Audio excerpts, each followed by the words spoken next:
Fala, galera do mercado de tecnologia. Hoje é um dia muito feliz aqui pra gente. Com certeza a gente vai fazer história. Estou aqui com meu grande amigo, CEO e fundador da Tech, o Marco Machado.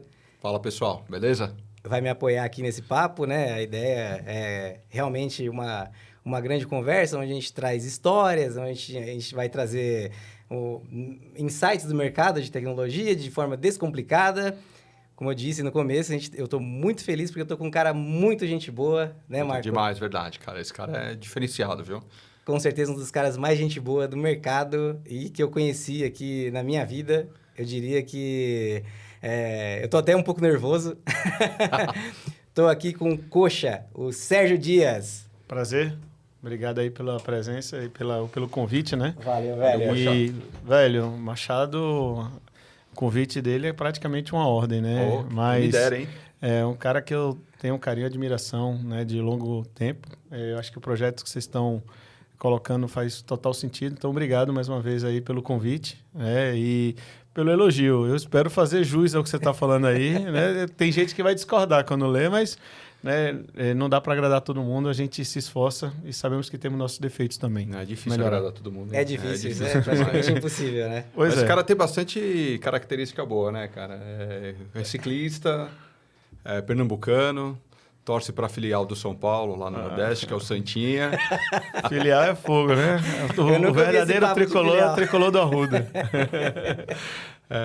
E, porra, é um cara conhecido pra caramba no mercado, né, Emerson? Muito legal, cara. De novo, tô extremamente contente aqui. Coxinha, posso chamar de Coxinha, né? Pode, por favor. O apelido ele vem junto do pacote, que nasceu em 92, né? Quando eu estudava ainda em Recife, antes de entrar na faculdade. E aí, quando eu vim para São Paulo, um colega meu de faculdade lá, dos meus amigos mais antigos, inclusive, fez questão de dizer para a empresa, que foi a empresa que eu e ele acabamos trabalhando junto há um bom tempo atrás. E, cara, eu já entrei na empresa com o apelido, então não tinha muito. E é muito legal, porque o apelido ele não virou, apesar de muita gente utilizar esse termo coxinha para outros temas, nunca virou uma forma de desrespeito para comigo. Não tem é gente nada que pejorativo, acha, né? eu nunca senti dessa forma, né? Porque eu acho que o respeito a gente constrói por nós mesmos, Com né? certeza. Pela forma como a gente atua e tudo mais. Então, se tem uma coisa que eu aprendi na minha vida é vencer preconceitos. E o coxinha, de novo, nunca foi algo que teve conotação preconceituosa. Talvez uma pessoa ou outra veja dessa forma. Sim, sim. Né? Mas não isso tem. está mais nele, né? Exato. Grandes executivos me chamam por esse apelido e, de novo, você sabe, tem muito cara que te trata com muita educação e não te valoriza no final, acha que você é apenas um midiático, né? Um dia isso vai passar. E, cara, não é como te chamam, e sim a forma como a pessoa te trata, né, e te respeita dentro do dia a dia. E a gente acaba descobrindo, depois de um tempo, quem é quem. Às vezes demora um pouquinho mais, mas... Muito legal, cara. Verdade. Já começamos com alguns insights aí. Exatamente, já demos grandes spoilers aqui do papo que vai rolar aqui hoje, né? No começo também, né, como eu falei, o Coxa ele é um cara extremamente relevante, uma figura emblemática para o nosso mercado aqui de cibersegurança, né? Para quem não sabe, esse cara aqui é o idealizador do SampaSec, um evento aí que reúne toda a comunidade para tomar um chopp, para trocar uma ideia, para fazer um networking, né? E isso acontece há mais de 13 anos. Mas antes que a gente fale disso, vamos deixar isso para daqui a pouco, beleza? Vamos guardar essa munição aqui na manga.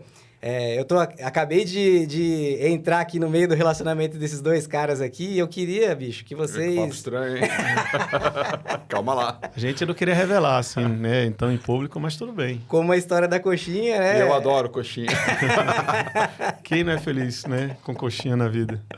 Exato, velho. Eu queria que você, Coxa, e você, Machado, me contasse aí como que vocês se conheceram, né? E aí, depois que você emendasse a sua trajetória, né? Até você chegar aí a ser um diretor comercial na Picos. Tá. Eu conheci o Machado quando eu ainda morava em Recife, mas foi muito rápido, porque ele trabalhava numa distribuição que representava uma das grandes marcas que tinha, e eu estava num projeto, trabalhei em projetos específicos, e essa marca estava despontando, né, no mundo de storage. E a distribuidora que ele trabalhava era uma referência, né? A coisa que o Machado sempre gosta, né? No que ele faz, virar referência, né? Trazer valor. E era realmente referência. Eu vim fazer curso técnico, eu era muito técnico na época, e aprendi muito, até porque o mundo de storage nunca foi minha praia. Eu vim de infraestrutura, certo. então eu acho que tem essa relevância. Eu vim de infraestrutura e, cara, no Nordeste,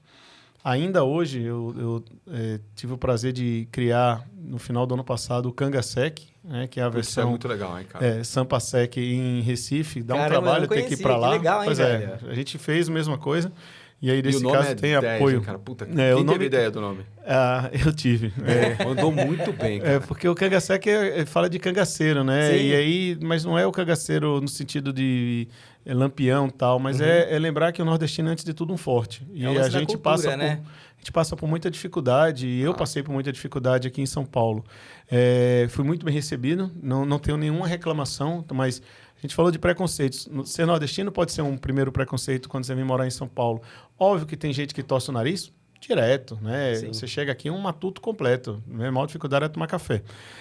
Porque cada máquina era diferente. Sério, velho. Cada lugar que eu ia, não tinha cuscuz, não tinha um padrão. É verdade. Não, mas assim, lá a gente tinha a garrafinha de café em tudo que é canto. Uhum. Aqui era botão, às vezes você tinha que colocar o copo, às vezes não. Então eu apertava o botão, não tinha colocado o copinho. Tinha lugar que você tinha que apertar os negócios para descer o pozinho.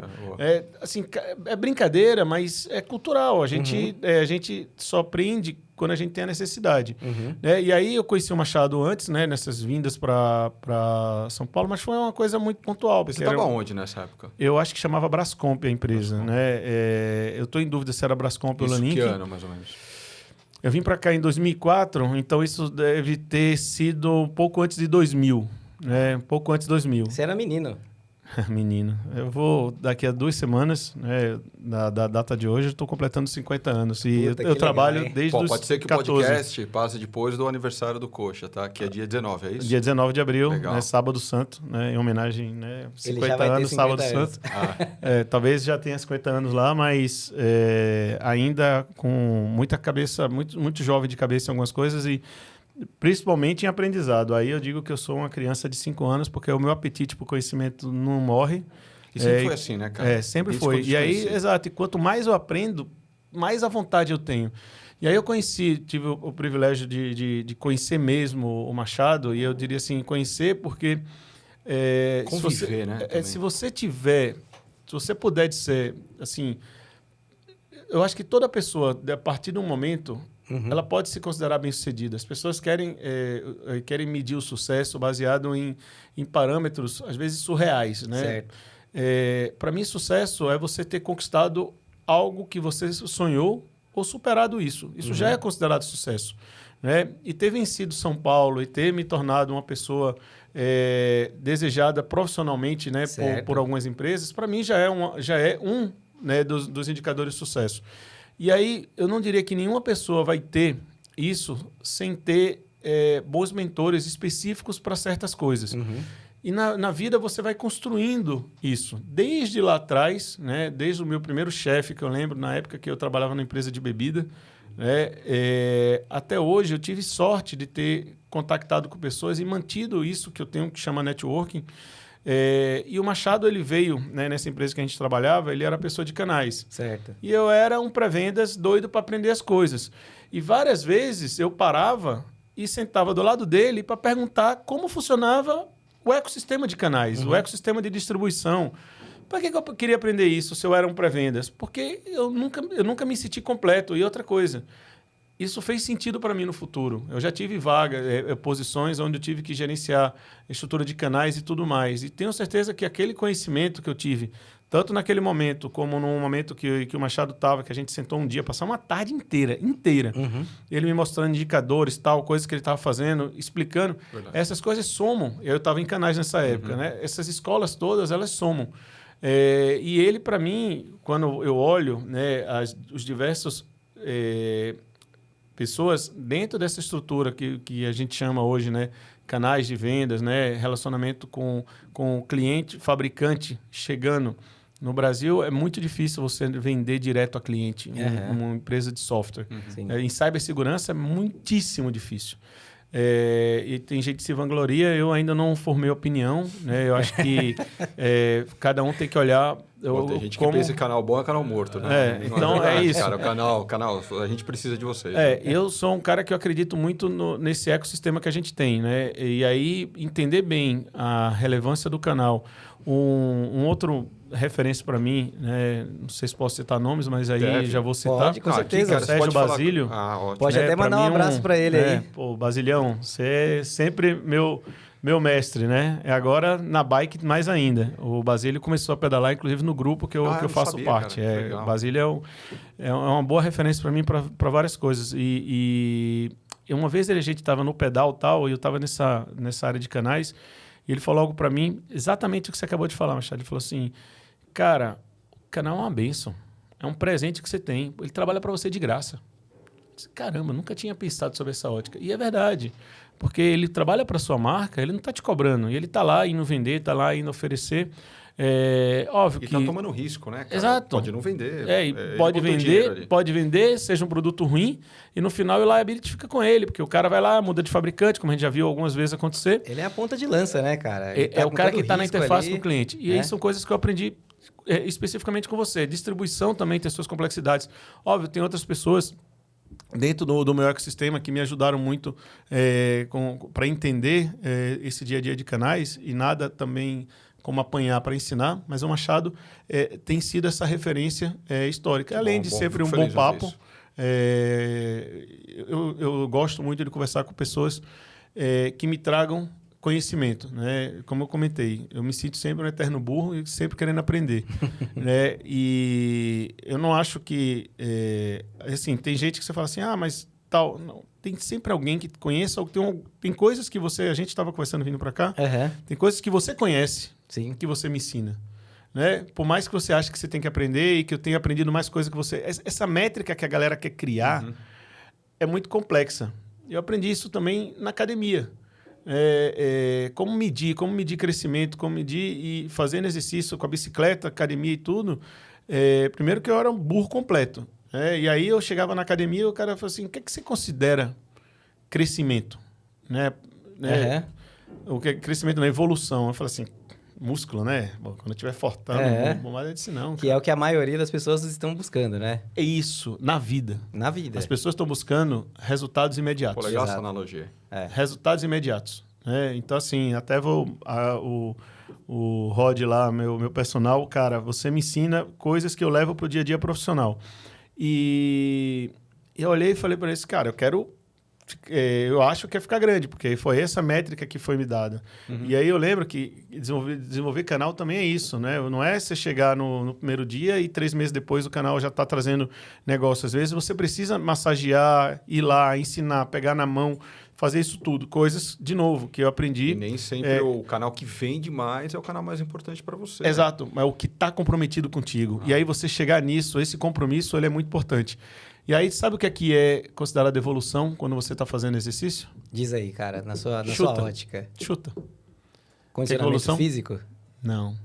Conhecimento corporal. Que legal. Saber treinar.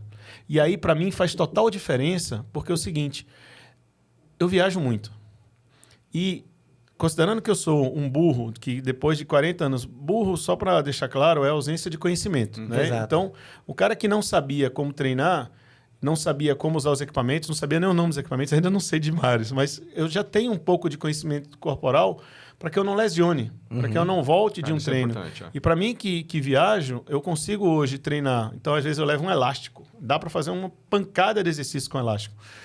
Isso tudo é o que o meu personal considera como sucesso. Certo. Porque o fato de eu poder viajar para qualquer lugar do mundo sem perder o meu condicionamento físico. Aí sim, sem perder o que você ganhou de massa muscular, sem perder, mantendo alguma coisa de carne. Então, esse balanço. Então, o conhecimento corporal é o que um personal considera como a sua evolução, que pode ser transformada em músculos e tudo mais. Que é a consequência dessa consciência, né? Que é a mesma coisa com o canal.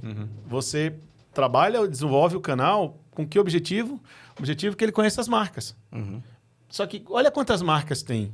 olha quantos problemas diferentes cada uma delas tem. Quantas soluções, né? Qual é o ICP desses caras, obrigado, né? até. Problemas diferentes que eles resolvem. Exato. Né? Então, assim, porque todo dia, e esse é o grande desafio, todo dia os clientes, eles não compram mais produtos. Eles têm problemas que precisam ser resolvidos. Exatamente. E eles não vão ser resolvidos por o cara que está sozinho numa operação de uma empresa, né, que tem uma capilaridade de atender todo o mercado brasileiro e, no meu caso, América Latina. Se eu não tenho canais comprometidos, dedicados, que realmente queiram entender a tecnologia e entendam que isso faz parte das dores do cliente, às vezes até o cliente não sabe que tem essa dor. Eu ia falar exatamente isso agora. Mas Sérgio. desenvolver essa dor. Então, isso é o trabalho dos canais e a gente vê, aí você pode falar melhor que eu, Machado, mas você vê que o canal ele vem evoluindo nessa direção de ser um tirador de pedido, de um gerenciador de relacionamento. Total. Para alguém que vai lá na empresa e começa a construir uma jornada de comprometimento. Se você pegar um canal lá do passado e comparar com o canal hoje, cara, não tem comparação. Hoje você vê grandes canais com uma capacidade gigante de trabalhar a solução, entender o problema do cliente, entender... não só, e quando eu falo problema do cliente, não é o problema da galera de tecnologia, né? É o problema da empresa mesmo. O que aquela empresa faz, né? Como aquela empresa ganha dinheiro, né? Qual que é o tesouro dela, né? O Carne já falava, né? Você tem que falar do tesouro da outra pessoa para poder chamar a atenção, né? E eu vejo muito canal com essa capacidade hoje. Claro, existem canais que precisam evoluir, cada vez mais estão nascendo os canais aí. Isso é legal. Um dado para a gente saber, por exemplo, hoje no Brasil tem em torno de 20 mil canais, segundo a IT Data, que é um órgão que está associado à Abradist e ela mede todo ano isso, tá? Mais canais VARs, que são os canais que talvez a gente trabalhe, tem 3 mil canais, né? Cada vez vai aumentando. E como selecionar? Porque selecionar? Se eu tenho 3 mil com a banda que eu tenho, eu não consigo dar conta. Não. E nem todos eles têm o DNA para estar com a minha tecnologia. E aí é onde entra a distribuição. Coisas que eu aprendi. E aí na Tech, Exatamente. a gente faz um negócio muito legal, né? Então, para qualquer fabricante que tem interesse em buscar um distribuidor, na Tech a gente faz uma curadoria para chegar nesses canais. A gente tem um discurso lá que é um dos nossos 4 pilares, né? O canal certo com o fabricante certo.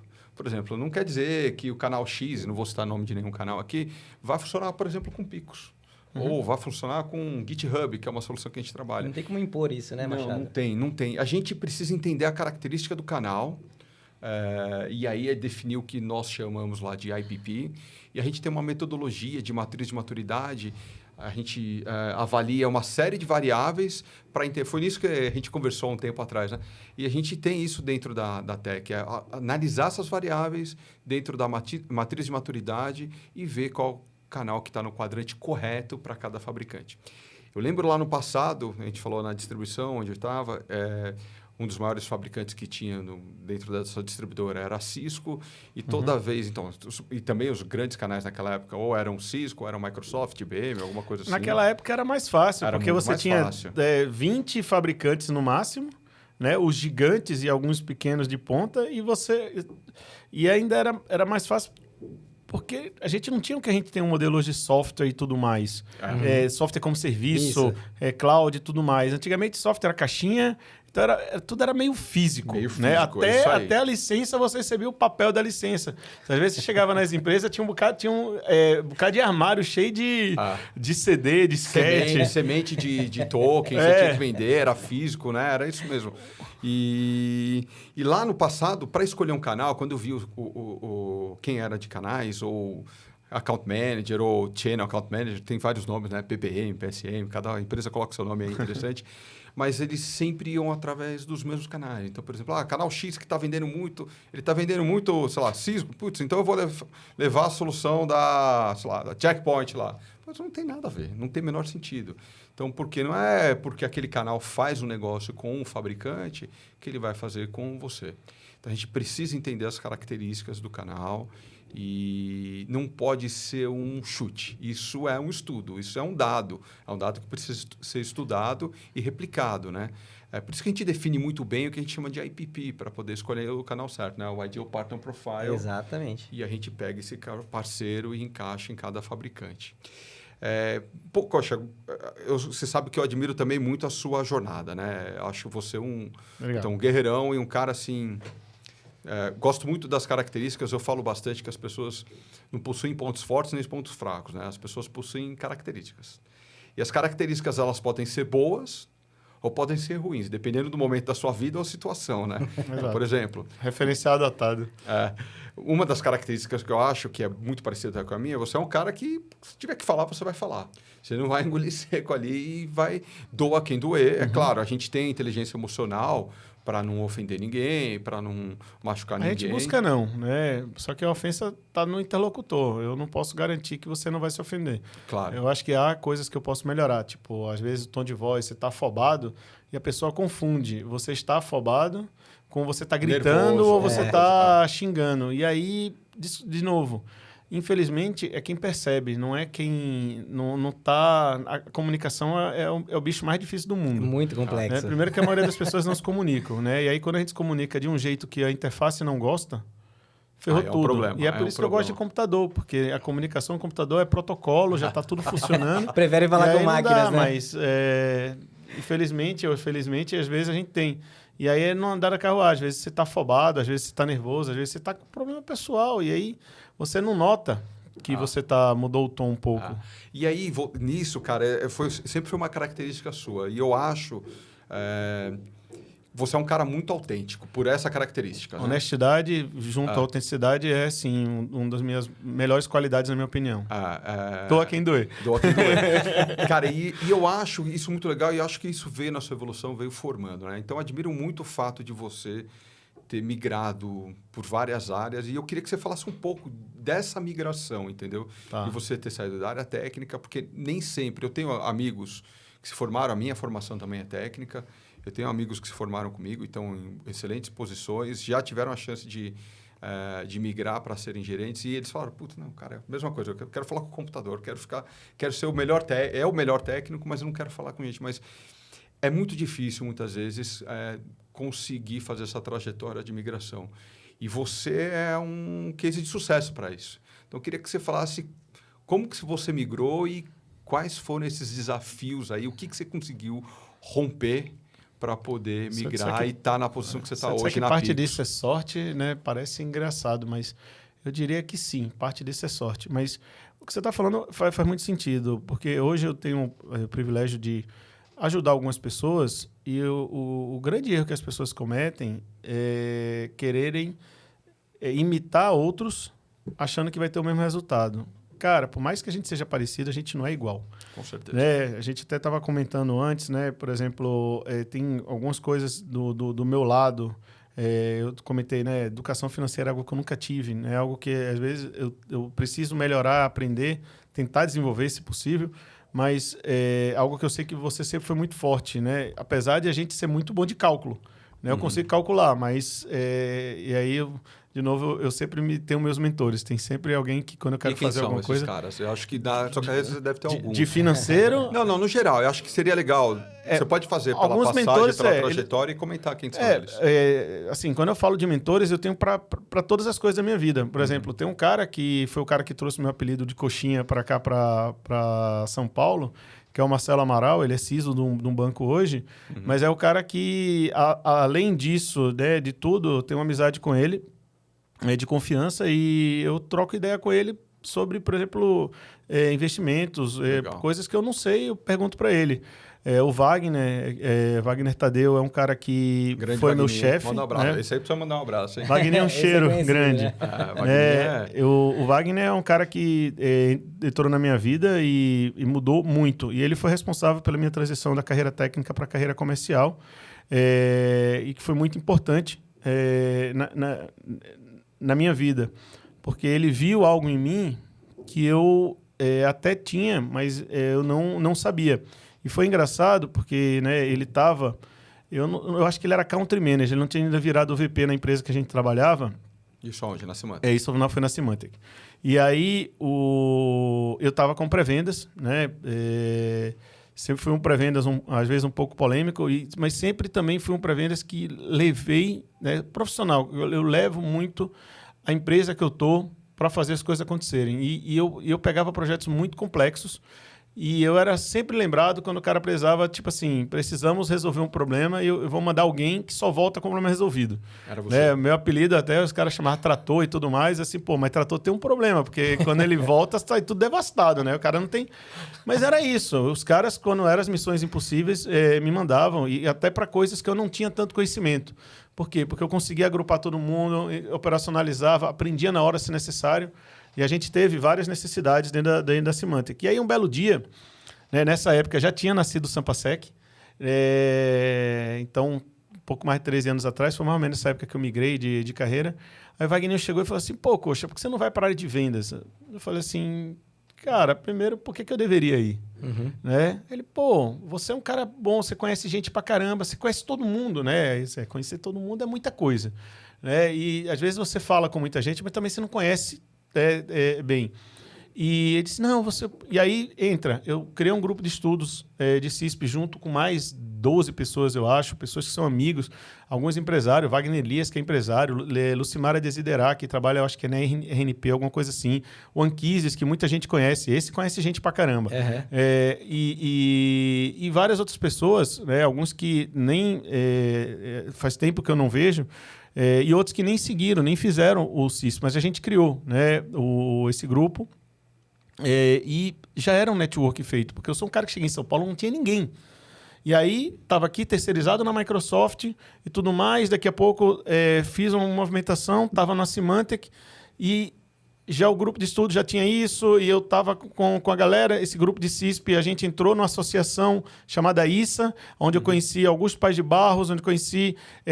E aí são as pessoas que começaram a me trazer visões, né, de CISO e tudo mais. O Augusto era CISO do Bank Boston na época. Dimitri, que já está morando na Austrália faz um tempão. O Luciano, que depois trabalhou com a gente na Symantec. Não sei se lembra, Luciano Barreto. Aí ele foi para os Estados Unidos pela própria Symantec. Não, ele pediu as contas e foi embora para o Canadá. Uhum. E aí o Wagner chegou e falou assim, eu disse, mas Wagninho, em pré-vendas, eu não sou tão demitido porque eu vi os vendedores ser demitidos. O cara não vendeu não sei quanto tempo. Vendedor não tem passado. Né? Como o pessoal falava da Microsoft. Tive uma pessoa na Microsoft que me ensinou muito. O nome não vai chegar agora. Eu tive um mentor mesmo, que foi o José Eduardo Campos. Foi um cara que me abraçou, me apresentou para uma galera. Uhum. Eu conheci Álvaro Teófilo nessa época, quando o Álvaro Teófilo tinha acabado de ser nomeado CISO do Santander. Né? Então, muito tempo atrás, na época que a Módulo fazia... cerveja premium, hein? Eu soube que ele gosta. Eu nunca tive esse prazer de encontrar com ele. Ó, um convite aí para ir no Cyber Lab, né? No Sampasec lá, que tem cervejas boas, cervejas muito boas. Excepcionais, principalmente aquela que tem um gostinho de maracujá ali. Putz, aquela... são as sours. Aí a gente vai discutir gosto, eu vou lá para as Exploit, Cloud.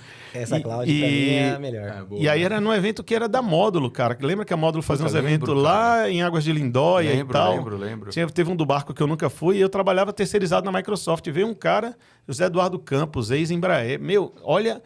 E eu chegando, só que o cara gostou de mim. Por quê? Porque eu era honesto. Porque teve um dia na área da Microsoft lá, eu falei que um projeto que eles tinham estava faltando isso, isso e isso. O cara parou, senta aqui e me explica. Eu comecei a explicar. Disse, pronto, agora eu fui mandado embora. Mas beleza, eu segui meu instinto, meu coração. Sempre segui muito meu coração. Uhum. E deu certo. Então, nasceu disso. O José Eduardo Campos nos Estados Unidos, né? Ele foi para Redmond e tudo mais. Já tive o prazer de visitar ele. Um cara que eu admiro pra caramba. Virou... não sei se virou coach ou mentor, mas já escreveu livro. A esposa dele acabou de sair da Microsoft depois de muito tempo. Um cara brilhante. E de lá para cá eu colecionei, né? Eu posso dizer que eu colecionei pessoas como o próprio Felipe Canali, que é um cara que, me pegou na mão e me orientou muitas coisas na vida. Sou muito grato a ele. Durante Force Point, não, na época da RSA. Você foi para RSA, eu fui... Então você saiu da Symantec... Eu saí da Symantec e fiz uma experiência na... Você já estava em vendas ou não? Na segunda vez eu estava. Aí o que acontece? O Wagner disse para eu ir, mas eu fiquei com medo. Aí eu fui para a Microsoft. Né? Eu lembro. Eu fui para a Microsoft justamente por um desentendimento que eu tive. Eu estava na área de canais, né? E aí eu tive um desentendimento lá tal, e me chamaram para ir para a Microsoft. Eu digo, pô, né? Nave-mãe, a gente chamava de nave-mãe. Para nave-mãe e tal, eu fui CATS na Microsoft. E foi uma experiência incrível, porque eu trabalhei com... o approach era mais executivo. Eu era dono das contas. Caraca. E aí eu já legal. tinha um ownership. E aí entra um cara que me ensinou muito também, o Wellington Comin. Esse cara tá na Google hoje, porque ele não é de segurança. Né? Mas, e na Microsoft, esse é o motivo de eu ter saído da Microsoft. A Microsoft naquela época não era uma empresa de segurança. E aí o Wagninho chegou e falou assim, pô, Coxa, você devia trabalhar com a gente. E aí ele disse, por que você não volta? Eu falei assim, então, Wagner, porque eu tenho outras ambições. Né? E aí ele disse, pô, abri uma vaga perfeita para você, que era a vaga de Sales Specialist. E aí foi bem engraçado, porque eu estava com ele de Cloud, Symantec Cloud. Eles lançaram o Symantec Cloud e eu fui ser Sales Specialist. Já tinha dividido nessa época, não, né? Hã? Não tinha dividido o Veritas e Symantec? Não, não tinha. Tava junto. Quando dividi o Veritas e Symantec, eu não trabalhava mais na Symantec. Eu saí para ir para Salesforce. E aí eu fui responsável por um brand, Symantec Cloud. Virei porta-voz, fazia palestra em tudo que é canto. Quase Só você que, não gosta, né? E aprendi, adoro. Mas eu aprendi a vender. Que foi a experiência mais difícil da minha vida. Olha, eu diria... E aí tem tudo a ver com a pergunta que você fez. Não ache... a gente tem a tendência a desmerecer o trabalho dos outros. Então, assim, todo mundo tem a sua lojinha. Se tem uma coisa que é muito difícil e nenhum cara técnico sabe o que é passar isso, é aqueles 10 dias que antecedem a ordem de compras. É um inferno. Eu estou falando olhando no olho. É um final do quarto também, né? E isso, quando é no final de quarta, os dias, eles passam como se fossem horas. E aí o seu estômago vai embrulhando, você já não tem sono, você já não tem fome, ainda bem que eu tenho reserva, mas... não vai ter. Cara, Né? eu passei mal. Eu passei mal de quase desmaiar o meu primeiro fechamento de quarta.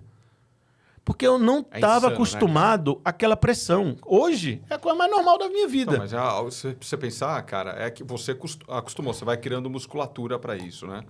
Vai Exatamente. Casca, mas é algo insano, realmente. O fechamento de quarter é algo que é uma pancadaria, né? Com certeza. Você já viveu também na distribuição? O isso? marketing também acaba sofrendo um impacto, né? Todo mundo sofre, né? Mas a venda... Porque é o seguinte, o pré-venda, como eu comentei, ele não é mandado embora, entre aspas. Lógico que é mandado, mas os motivos são diferentes. O cara de vendas é número. Né? E aí foi também onde eu aprendi. E aí vem as pessoas que me ajudaram muito. Né? O Paulo Vendramini é um cara que, putz, eu tenho um outro carinho enorme também. Foi um chefe brabo comigo, que ele foi meu chefe na época de pré-venda, né? Eu lembro, né? Nossa, era hilário, porque eu ainda estava aprendendo várias coisas e eu tinha um problema sério de hierarquia. Aí ele falava as coisas, mas por quê? Assim, ó, não me questiona, velho. E aí, verdade, pô, você não vai questionar o chefe na frente de todos os colegas, mas eu tinha essas doidice, graças a Deus. Foi lá que o Vendra perdeu o resto do cabelo dele. Eu acho que eu devo ter tirado um pouco disso. Punhado ali. Mas brincadeiras à parte, são coisas que a gente não sabe até viver. E ele foi bom comigo. E por isso que eu falo que eu sou sortudo. Porque ao invés de ele fazer o que outro poderia fazer, que é me mandar embora, óbvio, ele reconheceu que eu devia ter algum talento que eu poderia contribuir. E ele me chamou para almoçar e me deu um puta de uma aula. Não me deu um esporro. E essa é outra coisa que eu aprendi. Cara, você quer deixar alguém bom, né? Porque moleque é moleque e vai ser moleque de qualquer jeito. Exatamente. Você quer deixar alguém bom se sentindo mal? Não grita com ele, velho. Não briga com ele. Chama ele na grande e coloca ele numa situação onde o cara entende que ele está fazendo errado. E aí eu transicionei de novo, porque é o seguinte, eu estava em Sales Specialist e aí o Canali foi o primeiro que me chamou para ser vendedor. Na verdade, me chamaram na HP, mas não funcionou, não deu tempo de dar essa liga. Na HP Security, na época. Porque eu saí rapidamente, a minha passagem lá foi muito curta. Mas quando o Canali me chamou para ser gerente de contas nomeadas, aí entra o problema. Você tem um network e tudo mais, não sei o quê. E aí eu saí de Sales Specialist e fui virar gerente de contas mesmo. Cara, é outro mundo. Porque o Sales Specialist, querendo ou não, ele tem a ajuda do vendedor. Então, assim, eu transicionei de pré-vendas, fui para vendas, mas eu tinha minha cota, eu tinha que ir atrás da PO. E eu tinha um problema porque eu tinha que pedir, por favor, para o vendedor que cuidava da conta para poder entrar. E aí, se o vendedor não gostasse de mim, aí eu aprendi uma coisa. Nem todo mundo gosta de você. Você não vai agradar todo mundo. Mas os caras que gostam de você, velho, podem ser fiéis e leais, falando de lealdade, vão ser leais. E aí, cara, da mesma forma que hoje, dentro das revendas, você sabe as revendas, e às vezes dentro das revendas existem os vendedores, É a mesma coisa quando você é um sales specialist. E o que é que eu levava pro cara? Valor. Porque o cara, quando me botava na sala de reunião, eu, felizmente, tinha uma boa base, mas eu sempre estudava. Eu falava do meu produto, falava de outros produtos, falava de mercado, né? E ajudava o cara a ter presença dentro do cliente. Então, os caras começaram a me levar. Né? Em vez de levar o SE, né, para o SE ficar fazendo as POCs, o cara me levava porque era um bom papo, também tinha budget, porque eu estava em vendas. Né? Então, hoje eu pago o almoço, amanhã você paga o almoço e tal. E desenvolvi. E aí o Canali falou assim, uma época que eu estava viajando muito, realmente eu estava muito estressado, ele olhou para o ser humano e falou assim, cara, vem virar vendedor. Disse, pô, Canali, mas é diferente, porque agora eu tô na linha de frente, eu não tenho alguém para... Ele disse, exatamente. E aí o Canali começou a me ensinar a ser gestor. Ah, que legal. Eu pedi isso para ele, como plano de carreira, ele me ensinou. E aí eu fui antes para Force Point, peguei um ABU lá que foi uma coisa terrível. E aí fui para Palo Alto, onde montei ABU de Cortex na Palo Alto, junto com o Wellington Vita, que trabalha comigo hoje, puta do irmão. Quem me apresentou foi o Marcelo Amaral, então foi 2 coisas que ele fez de bom na minha vida. Me apresentar o Wellington Vita, que é um dos caras que, profissionalmente falando, eu tive o maior prazer de trabalhar na vida. E o segundo é me ajudar para entender quando sobra um dinheirinho, saber o que eu faço com isso para o dinheiro poder trabalhar por si mesmo. Porque realmente é uma coisa que você só descobre um dia que tem alguma coisa. Eu sempre vendi o almoço para pagar a janta e um dia, graças a Deus, né, e fruto de todo esse trabalho, você apareceu sobrando. Eu não sabia o que fazia. Primeiro ano, eu entrava todo dia na conta para ver o saldo lá, porque é legal ver o saldo positivo. Aquele saldo parecendo um CNPJ, né? Mas é isso, essa simplicidade que eu sempre tive na vida. Sim. Eu sempre fui assim. E aí, eu recebi o convite, de novo, o Wagner mudando minha vida. Então, o cara que me ajudou a fazer a conversão para vendas, também me fez a conversão para virar diretor de vendas. E aí ele me convida, apareceu uma vaga, né, de diretor de vendas. E aí os desafios na Force Point. Aí veio os piores desafios que vêm junto. Era para ser diretor de vendas de tudo que não era Brasil e México. Ou seja, os países na América Latina que vai desde aqui... Latinoamérica, para a gente não falar, né? Um palavrão aí. A gente chama de MCLA, Multi-Country Latinoamérica. Cada um escolhe o nome, mas lá chamava SSA, Spanish South America. Cara... Era país. E as zonas horárias? Que você tem desde o Caribe até Argentina, Uruguai. Não tinha muita coisa no Paraguai, Você já Uruguai. mandava bem no espanhol ou não? Aí é que tá. Os desafios vêm juntos. Eu tinha que cuidar, né? Meu primeiro cargo de gestão mesmo aconteceu cuidando de uma região onde o meu networking não era a coisa mais relevante do mundo. Não estava alcançando, né? Uma língua que não é a minha língua nativa e que meu espanhol não estava aqueles todos... Porque eu já estava um ano... Coca-Cola, né? Não. Mas eu tive que... O Charbel, que é um grande amigo que eu tenho, que trabalhou comigo na RSA... Que hoje está na Force Point, né? Hoje está como VP na Force Point. Exato. Pegando a herança lá do que eu deixei. Aí, o Charbel, ele tinha uma maestra de espanhol e quando eu estava na RSA e eu fui virar vendedor... O Charbel foi ser sales specialist na minha posição. A gente continuou trabalhando junto nas coisas, mas ele investiu mais no espanhol. E aí ele disse, cara, vai aqui. E aí, velho, eu acordava de manhã cedo, treinava, fazia espanhol antes de começar a trabalhar. E aí começava a trabalhar em todas essas zonas horárias. Tive que aprender a ganhar confiança de argentino, chileno, costarricense, e falar o termo costarricense em espanhol, que é costarricense também. Então, assim, pessoas da Colômbia, pessoas do cada um com uma cultura, do com Peru, jeito de lidar com as pessoas, e aí, né? De novo, o Wagner me ensina uma coisa. Ali eu não tinha funcionários, eu tinha famílias. Sim. Né, dos vendedores, dos SEs, para poder gerenciar. Em espanhol, uma região gigante, que já estava sem gente há um tempo, ou seja, a galera já estava meio órfã, mas ainda era mais fácil. Aconteceu na pandemia. Ou seja, eu não podia viajar. Certo. E eu sempre acreditei muito, acredito ainda, que pessoa a pessoa é diferente. Você vai lá, você sente quando você fala uma coisa que o cara não gostou. Cara, na câmera é difícil, velho. É muito difícil. É complicado, né? Mas a gente consegui construir um relacionamento muito bom com boa parte da equipe. Foi um aprendizado incrível. E aí, 1 ano e meio depois, houve uma venda da Forcepoint para um grupo de investimento. Eu fui cuidar de canais para a América Latina inteira. Ou seja, aumentou, mas aí, de novo...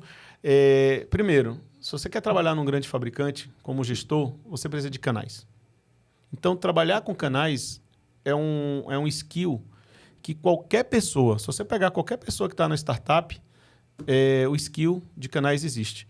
E aí, eu me vi cuidando dessa área de canais. De novo, você pede ajuda. Tinha ajuda do Canale, que tinha experiência de canais lá atrás, mas também teve do Saburão, né, que é um cara que eu tenho um carinho enorme, que sempre me deu as dicas e tudo mais, e que, de novo, a gente não concorda, nem sempre eu concordo com essas pessoas, mas eu aprendo muito com elas e, às vezes, discordar é a melhor forma que você tem de aprender. É verdade. Porque o cara te contraria. Então, de novo, eu sou um cara sortudo. Por que eu sou sortudo?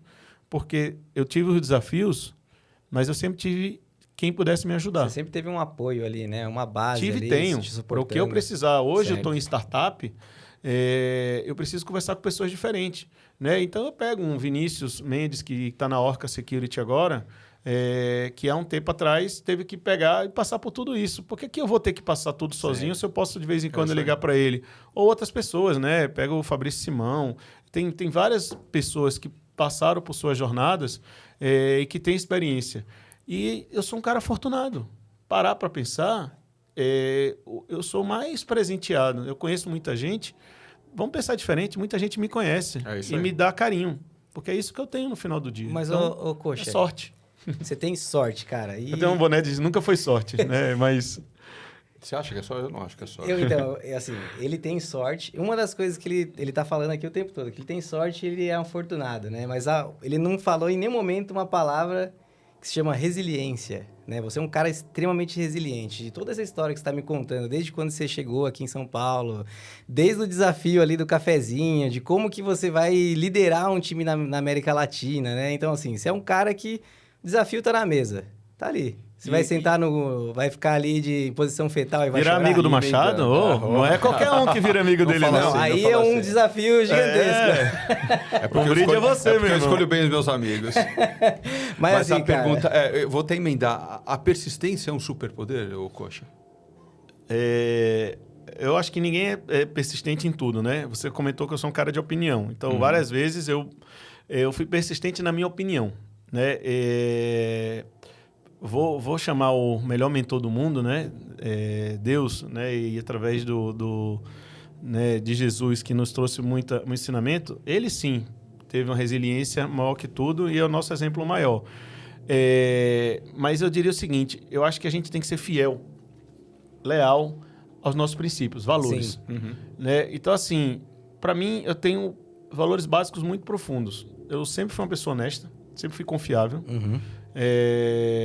E sempre fui transparente. Antes de vir para cá, eu tive uma conversa com o meu chefe e é muito legal porque eu estava pensando, putz, eu vou conversar com ele agora, vou conversar com... Não estou saindo nem nada, mas são conversas que você fala assim, o quanto eu posso me prejudicar, né, falando isso. Agora eu tenho um pouco mais de consciência, né? Depois de um tempo a gente aprende. Eu disse, não, também cara, sabe uma coisa? Aí, né? Eu acho que é isso que ele gosta em mim. Porque eu vejo ele cobrando mais de outras pessoas e ele não cobra tanto de mim. Certo. Eu fui sempre acostumado a ser muito cobrado. Né? E essa liberdade que eu tenho às vezes me preocupa. Né? E aí agora eu sou responsável por me cobrar. Algo que o Vendra me ensinou também, como fazer essa cobrança, criando agenda, disciplina e tudo mais. Você é um cara extremamente disciplinado, Machado. Mas infelizmente eu não sou. Né? O TDAH ajuda bastante nisso. Mas eu preciso, então eu tenho que montar uma agenda e tudo mais. Aí eu tenho as coisas. Eu trabalho hoje com agenda mais 2. Eu tenho que ter agenda já programada hoje, sexta-feira. As minhas próximas 2 semanas, semana que vem tem que estar 80% comprometida. E eu já tenho que ter coisa já marcada para daqui a 2 semanas. Se eu termino a semana com isso, eu estou muito bem. Isso por conta do quê? Do TDA? Porque se eu não fizer isso e eu começar na segunda-feira, eu me perco, porque eu começo a procrastinar. Então, eu começo a semana agendando coisas para daqui a 2 semanas, até porque é o seguinte, o cliente não vai me agendar para amanhã. Não existe isso. Então, você pede uma agenda futura e tudo mais. Às vezes, cancela. Mas eu vou construindo a agenda. Então, sempre que alguém chega para mim, sexta-feira, assim, como é que está a agenda da semana que vem? Eu respondo, felizmente, está completa. Lotado. Está lotada. Ou seja, é um privilégio você estar aqui com a gente hoje, né? Não é, porque você falou comigo eu tenho 2 semanas. Mas- Já faz um tempo. Então, E você formou isso através desse repertório durante tempo? Você, de Eu cara, não aprendi. dá pra- Você aprendeu? eu aprendi. Parte das cobranças que o Wagninho me fazia, É. eu falei assim, tá bom, qual é a tua agenda semana que vem? Eu falei assim, putz, eu não tenho. Assim, tu acha que o cara vai te receber porque você ligou amanhã? Eu, não. Então, o que você está fazendo para você ter essa agenda? E aí eu tive uma atuação com uma pessoa que foi uma coach minha. Uhum. Né? Eu tive mais ou menos uns 3 a 6 meses de coach. Quando eu queria me tornar gestor, né? Uma das coisas que eu busquei foi ajuda. E essa pessoa, chama Andrea Trench, ela virou coach de várias pessoas de cibersegurança. Acabou Coach entrando. voltado à transição de carreira mesmo? Não, específico? ela de várias coisas. No meu caso específico, o que eu queria era entender o que estava me impedindo de ir para o próximo passo, que era, na minha opinião, gestão. E aí a gente fez um trabalho muito bacana e uma delas que ela me ajudou foi gerenciar melhor minha agenda. Então, juntou essa cobrança que eu sempre tive, né, que o Wagner sempre fazia com a gente, né? O que você tem de agenda? Porque você não tem agenda, você não está gerando pipe. Se você não está gerando pipe, você não vai vender nada, nunca. Então, tem que ter. E aí, eu tinha isso em mim e tinha isso no meu time também. Né? Ter agenda, próximas 2 semanas, é muito importante. E hoje eu tenho. Certo. Isso eu lhe garanto. Né? Se eu mostrar minha agenda semana que vem, ela está linda. Né? E você pode não saber. Mas daqui a 2 sexta-feiras é um feriado. Seguida de uma segunda feriado. Isso já Exatamente. está na minha visão de agenda. Que Eu já legal. estou olhando para a agenda, eu já estou olhando para a agenda considerando que eu tenho um RSA Conference no começo do mês que vem. Então, essa visão e percepção 25. de agenda é uma disciplina que você cria para você. Dia 25 eu viajo, dia 28 começa a RSA É Conference. isso aí. Né? Volta dia 2. Exato. Então, tudo isso tem que estar contemplado, porque a gente tem que estar olhando o para frente. Porque quando a gente faz isso, as coisas voltam e aí fica melhor. E aí, onde entra a resiliência? A resiliência é uma frase que eu aprendi com a esposa de um amigo meu, mas eu amo essa frase, cara. Ela é tão simples. O certo é o certo, mesmo que ninguém faça. E o errado é errado, mesmo que todo mundo faça. Então, assim, você sabe o que é certo para você. Você sabe o que é errado para você. Não estou dizendo para os outros. Para você. No fundo do seu coração, você sabe que você está fazendo a coisa errada, sabe que você está fazendo a coisa certa. Quando você é fiel ao que você tem, demora mais. Mas verdade. volta. Verdade. Volta. Muito bom. Então, muito bom. certo é o certo, errado é errado. E cara. eu aprendi a sério. A esposa chama Lu, né? A pessoa é incrível. E não tem nada a ver com segurança e tudo. Eu estava indo para uma Bienal do Livro. Ah, E que aí legal. ela falou isso para a filha, porque acho que a filha está dizendo, não, mamãe, dá para estacionar ali e tal. Não sei o que. Ela disse, não dá. Ali está dizendo proibido estacionar. Isso serve pra tudo, Mas está né, todo cara? mundo estacionando. Eu não sou todo mundo. O isso aí. certo é certo. Isso aí. E eu adorei, porque eu levo isso para minha vida e eu sempre acreditei nisso. Eu só nunca transformei em palavras. E, Coxa, você falou bastante do Wagninho aí e falou muita coisa que ele te ensinou, até agenda. Cara, queria que você falasse um pouco, pelo menos, das reuniões de forecast. Não necessariamente com o Wagner, mas das reuniões de forecast que a gente precisa cada vez mais. Fiz ontem uma, né? Se você quiser falar, qual que era a mais dura ali? A que rolava a pancadaria mesmo? Eu acho que a pergunta gira em torno assim, né? Tipo, a gente falou de muitas coisas boas até aqui, né? Mas a gente não falou de nenhum momento difícil, realmente. Cara, Verdade, aquele momento boa, amargo, né? Aquele sabor amargo mesmo, né? Mais difícil do que pedir de commit não entrar e você ter que falar isso, não existe. Né? Em vendas, não existe. Né? Tá em commit e aparece assim, a gente teve um que foi incrível, né? O cliente falou, tá comprado tal, e aí o cliente era uma empresa global. Apalavrado. Quando bateu o pedido de compra num outro país lá, o cara falou assim, não, você não vai comprar. Cara, como não? Assim, tava tudo feito, eu tinha feito o POC, os caras já tinham plano de implementação, já tinha data, já tinha compromisso. Aí doeu. Doeu em todo mundo, porque era um projeto gigante, né? Era um projeto que ia ser bem relevante e foi por água abaixo do dia para a noite. Assim. Como explicar isso para a diretoria? Porque normalmente isso é um problema dentro do fabricante, né? Às vezes o gringo, que normalmente os fabricantes que a gente trabalha são A gente fabricantes precisou fora. explicar, porque essa é uma das que a gente chama... Uma coisa legal que a gente fazia e era uma coisa que eu fiz... A única empresa que eu fiz foi na Forcepoint. Eu amava fazer isso, por incrível que pareça. Era dolorido pra caramba, mas te preparava pra caramba. Primeiro, eu acredito muito em processos, né?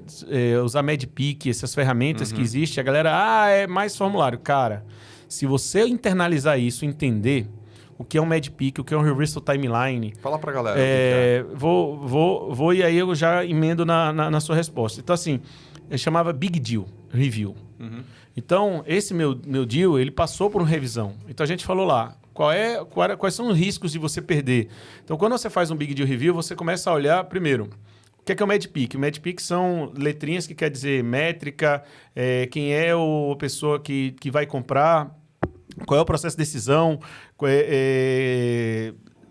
processo de decisão, você olha o processo de compra. O processo de decisão, muitas vezes, é técnico. O cara precisa fazer uma POC, o cara precisa fazer um RFP, você precisa atender um RFP. O processo de compra é uma outra coisa que é uma burocracia, que tem assinatura de contrato, nível de aprovação. São muitas pessoas diferentes envolvidas, né? As interfaces são. E esse aí parou, se você for ver, no processo de compra.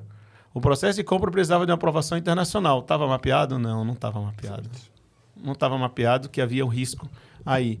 Então, se você esmiuça o processo, né? Então, você tem existe o Economic Buyer e o Decision Maker. Nem sempre quem compra é quem decide. Né? Então, são até 2 Ds.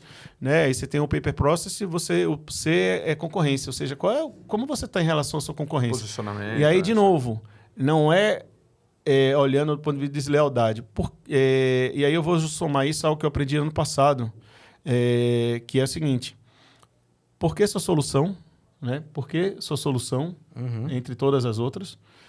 Solução, desculpa. Por que a solução? Por que eu vou comprar um projeto de XYZ agora? E aí essa é a segunda pergunta. Por que agora? Então, por que XYZ? Por que agora? E por que XYZ é a minha empresa? Né? Então, parte disso tudo, e aí você tem o cara que compra, que aprova no financeiro, e tem um cara que é o decisor. E a galera esquece muito que é a cozinha. Muitas vezes o cara que está fazendo a POC, que está avaliando, esse cara tem um poder de decisão muito grande, porque é o cara que está avaliando. Então, o MedPeak é você mapear tudo isso. E aí tem uma das coisas que, para você definir bem o Paper Process é o processo de compras. Né? Então, a partir do momento que o cara decidiu, mesmo que você não seja a solução selecionada, você foi com mais 2 ou 3, você foi aprovado, ele inicia o processo de compra. E esse processo de compra, ele tem uma data para expirar, né? Que é o dia que chega o ganhador e a ordem de compras. O Reversal Timeline é você fazer exatamente isso. Você pegar, considerando o dia de compra, que o cara é comprador, quais são os passos que você tem que chegar até lá, de trás para frente. Então, imagina um projeto, né? O projeto de fazer esse podcast. Para fazer isso, você precisa dessas etapas. Elas têm que seguir uma ordem, algumas podem ser em paralelo. E cada uma dessas etapas, ela tem tempo. Certo. Então, sei lá, você tem que ter a pauta, você tem que ter o palestrante, você tem que ter o local, você tem que ter a data da reserva, você tem que ter o horário da reserva. Tudo isso você tem que ter, isso leva um tempo. E aí você fala assim, para que a data seja hoje, dia tal, beleza. Para trás, o que é que eu tenho que fazer? Isso, isso e isso. Então, para fazer isso... Quando você faz o Reversal Timeline, você descobre que a janela de um mês, que é a sua final de forecast, não vai caber. Então, você tem que elastificar ou tentar interceder para que esse processo passe. Eu estou exatamente nesse momento agora, trabalhando esse Reversal Timeline, porque tem cadeia de aprovação e eu preciso saber tempo máximo e mínimo, e aí você vai para o worst case, né, para você realmente fazer um forecast. E aí, o que é um forecast difícil? Um forecast difícil é um forecast que você não está preparado para responder sobre os seus deals. E aí isso acontece, é muito comum acontecer, né, no meu caso hoje em dia, quando, por exemplo, parte do meu forecast são de oportunidades, são de parceiros, e ele não me traz as informações que eu preciso. Porque tudo tem a ver com informação. Eu acabei de dizer quais são as informações. Certo. Se você às vezes tem dificuldade de você prover, às vezes o cliente não vai te prover e tudo mais, imagina você às vezes tirar isso de um canal. Então, parte do que eu acho que a gente tem que fazer, né, tanto distribuição quanto fabricante, é começar a ensinar mais os canais. Só que eles também têm que querer fazer isso. A maioria dos canais tem ferramenta de CRM, tem processo de venda e tudo mais, mas na hora que você vai bater, você encontra uma barreira dessa. O problema está na execução? Eu acho que o problema está na vontade. Desculpa, aí eu vou pro honesto de novo. Eu acho que... primeiro é o seguinte, as pessoas odeiam ser corrigidas. Então, Então, você chega e fala, parece que você é snob, que você sabe. Não, eu estudei, eu passei por isso também. Eu passo por a mesma dificuldade de todo mundo. As pessoas não querem fazer. Mas aí é o vendedor sim, não é a empresa. Não, é a pessoa. É individual. Sempre é ali, indivíduo. Por isso que lembra que eu falei, às vezes você tem que escolher, porque assim, tem gente que o cara não quer. E aí você fala assim, deixa esse cara aqui, ele deve estar ganhando dinheiro com alguma outra coisa. Ele não está querendo me valorizar, porque ele não está querendo interagir comigo. Provavelmente deve ser essa relevância, né? Às vezes o negócio não é relevante. Pode ser que não seja. Talvez o cara já está com a cota batida ou o cara está desencanado. Assim, a gente acaba não tendo tempo. A gente também, não tem tempo para fazer isso, para ver isso. Uhum. Né? Parte da empresa tem que começar a medir. E aí eu acho que as empresas poderiam medir melhor a efetividade dos seus funcionários. E eu acho que implementar processos e cobrar. A gente é muito ruim de cobrar. Uhum. Aí é gestor. O gestor precisa aprender a cobrar. Cadê o MedPick aqui? Cadê isso aqui? Cadê isso aqui? E aí eu sempre me ferrava quando eu não tinha isso. Por falha minha. A gente pode botar a culpa de quem quiser, mas quem está na frente do seu gestor é você. Se o seu time fez errado, você errou. Não tem jeito. Se o teu canal fez errado, você errou. E aí você coloca. Você pode até justificar. Isso aqui, ó, veio de canal e tudo mais, tal. Preciso que a área de canais me ajude. E às vezes é isso. Mas você não vai pedir ajuda da área de canais na reunião de forecast. Você tem que pedir antes. Tem que se antecipar. Ou dizer assim, cara, vai chegar lá no dia, você vai comigo, você vai me explicar por que a gente não tem informação desses aqui. Uhum. Por que isso aqui está no pipeline? E aí entra também, a gente falou do Wagninho. O Wagninho, ele adora validar o vendedor e o cara de canais. Assim, essa não é a venda 2 tier? Putz, eu estou ensinando as coisas para ele, agora outros executivos vão seguir, né? E é do caramba, assim, o vendedor vai, tá bom. O que é que o canal está dizendo?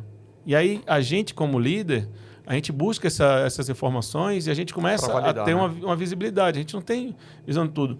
Às vezes, e é engraçado, mas existe o vendedor muito positivo. Uhum. O cara que acha que vai fechar tudo nos melhores tempos possíveis. Baseado na fé. E os vendedores muito...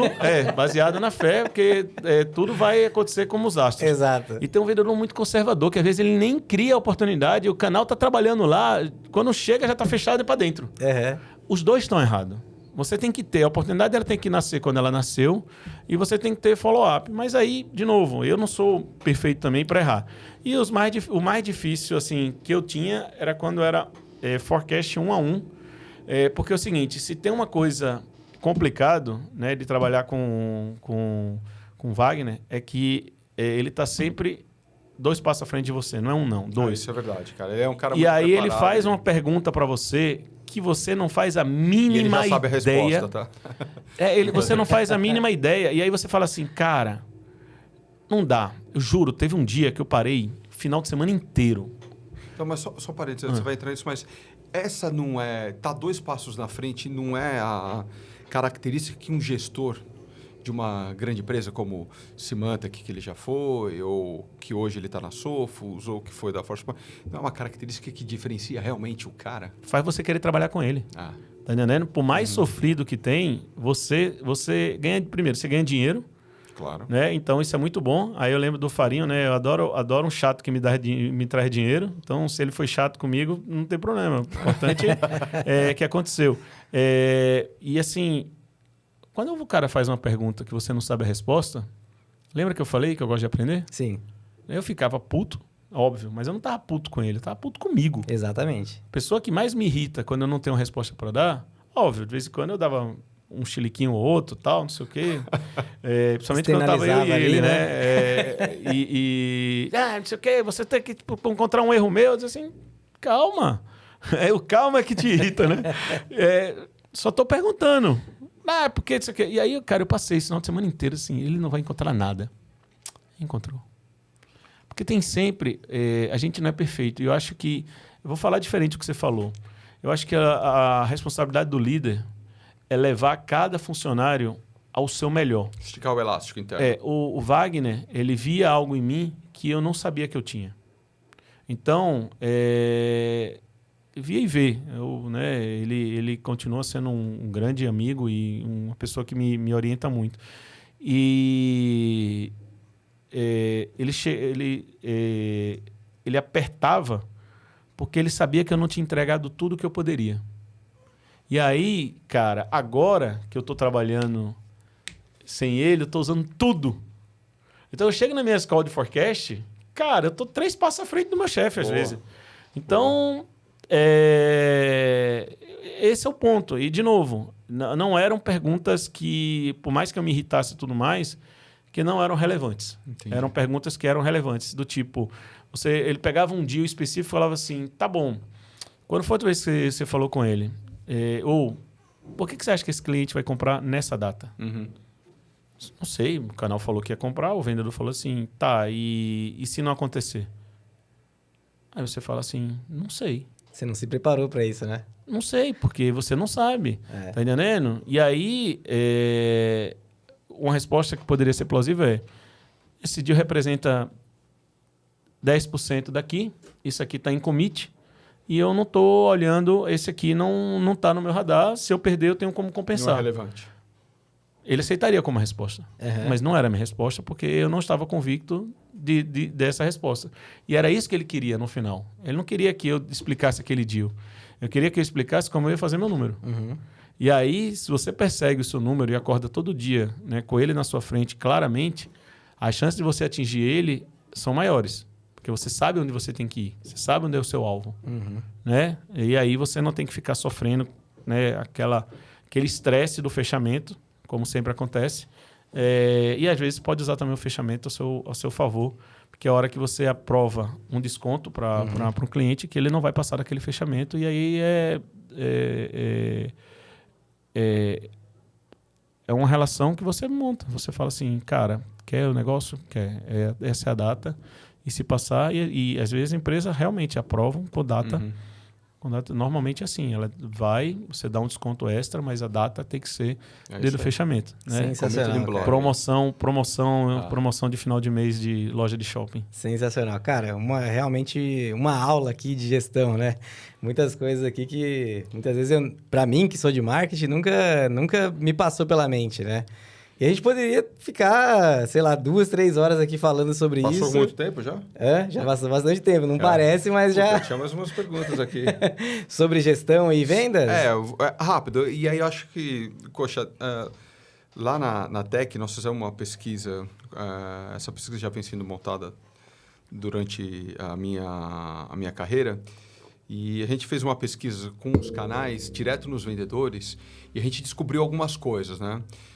A gente descobriu, por exemplo, que, óbvio, a maior parte, 99% das revendas pagam sobre margem de remuneração, o que é óbvio, tem que ser, né? Porque tem um desconto ali. 30% da remuneração total do vendedor é salário fixo, o restante é variável, então ele tem que focar no variável, senão ele não ganha grana. Normalmente eles trabalham com mais de 10 fabricantes, mais de 10 vendors. E aí tem outros dados somados. É uma pesquisa complexa e completa, grande, né? E somado a isso, tem outros dados que veio da Salesforce. Você também teve na Salesforce, né? Tive. Tem dados que veio da Salesforce que eles falam que 30% do tempo do vendedor é gasto para vender. Os outros 70% é para ou preencher alguma coisa, ou procrastinação, ou reunião, coisa que não está relacionada direto a vendas, né? Eu chamo de distração. E o vendedor 75% dos vendedores desistem na segunda tentativa de venda para aquele cliente. Ele vai lá, tenta falar com o cara uma vez, tenta mais uma, 75% desiste, não tem a terceira, não tem a quarta, e ele vai para o próximo. Cara, é uma situação complexa. Eu acho, na minha visão, o cara da nossa cadeia de valor, o cara mais importante, não tirando a importância das outras posições, o cara mais importante é o vendedor. Porque, querendo ou não, ele é o cara que está face-to-face para identificar uma oportunidade, para falar do seu fabricante, da sua solução para aquele cliente. E que se ele não estiver preparado de alguma maneira, cara, o negócio não vai passar. A gente vai passar fome, porque a gente depende dele para ele poder vender, né? E a minha pergunta é, o que você acha que a distribuição pode fazer para facilitar a vida desse vendedor? Por quê?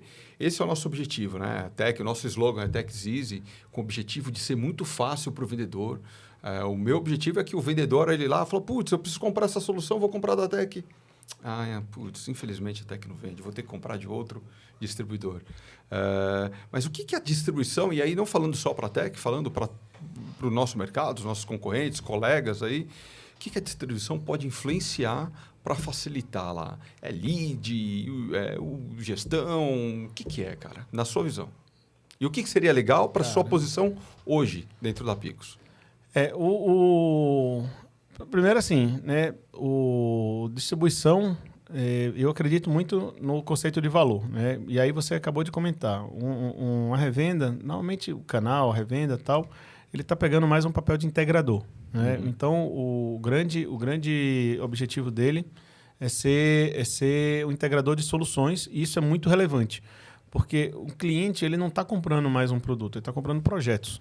E ele precisa de integradores que conheçam diversas tecnologias que consigam fazer elas se falar.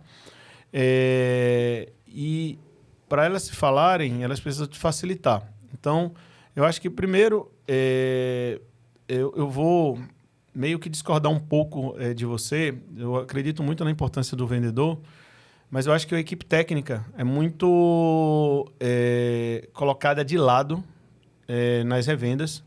Muita gente acha que o pré-venda não é um cara importante, pega o cara da consultoria e coloca em pré-venda. E aí, de novo, eu posso hoje falar com propriedade, porque eu passei por todos esses cargos. É verdade. E aí, todo mundo só lembra do vendedor na hora do pedido, porque o vendedor trouxe o pedido. O vendedor ele é importante, eu falei isso já. Para o time de pré-vendas entender que o vendedor não é aquele cara que só paga almoço. Não, o cara vai lá pegar pedido, o cara vai lá fazer as coisas. Mas se você desenvolveu todo o processo de Tech Win, ou seja, se o vendedor colocou o pré-venda na frente das pessoas e esse cara tem uma bagagem muito grande, né, das tecnologias, de uso das tecnologias e de como posicionar isso, né, inclusive como integrá-las, a chance que você tem de trazer uma excelente experiência no processo de vendas, ele é maior. Então, eu diria que o Tech Win, e eu posso falar isso com o vendedor, eu vou falar de sorte de novo. Cara, o que eu tive de SE bom trabalhando comigo, né?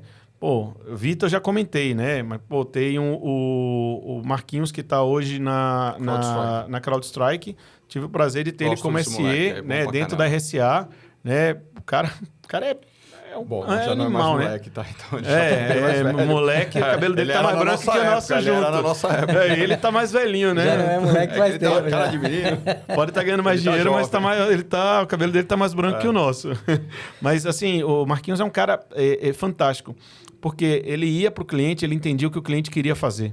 Então, facilitava muito a nossa vida, porque ele traz para o pré-vendas, ele traz para a equipe de vendas, e na revenda, isso é muito importante, porque lembra que o vendedor está no relacionamento. E aí o pré-vendas, muitas vezes ele é relegado a segundo plano. Mas dá para ter um monte de pré-venda pela aí quantidade de vendedor? As empresas, elas acham que você bota um pré-venda e bota 5 vendedores, porque o vendedor tem que trazer os leads e tudo mais.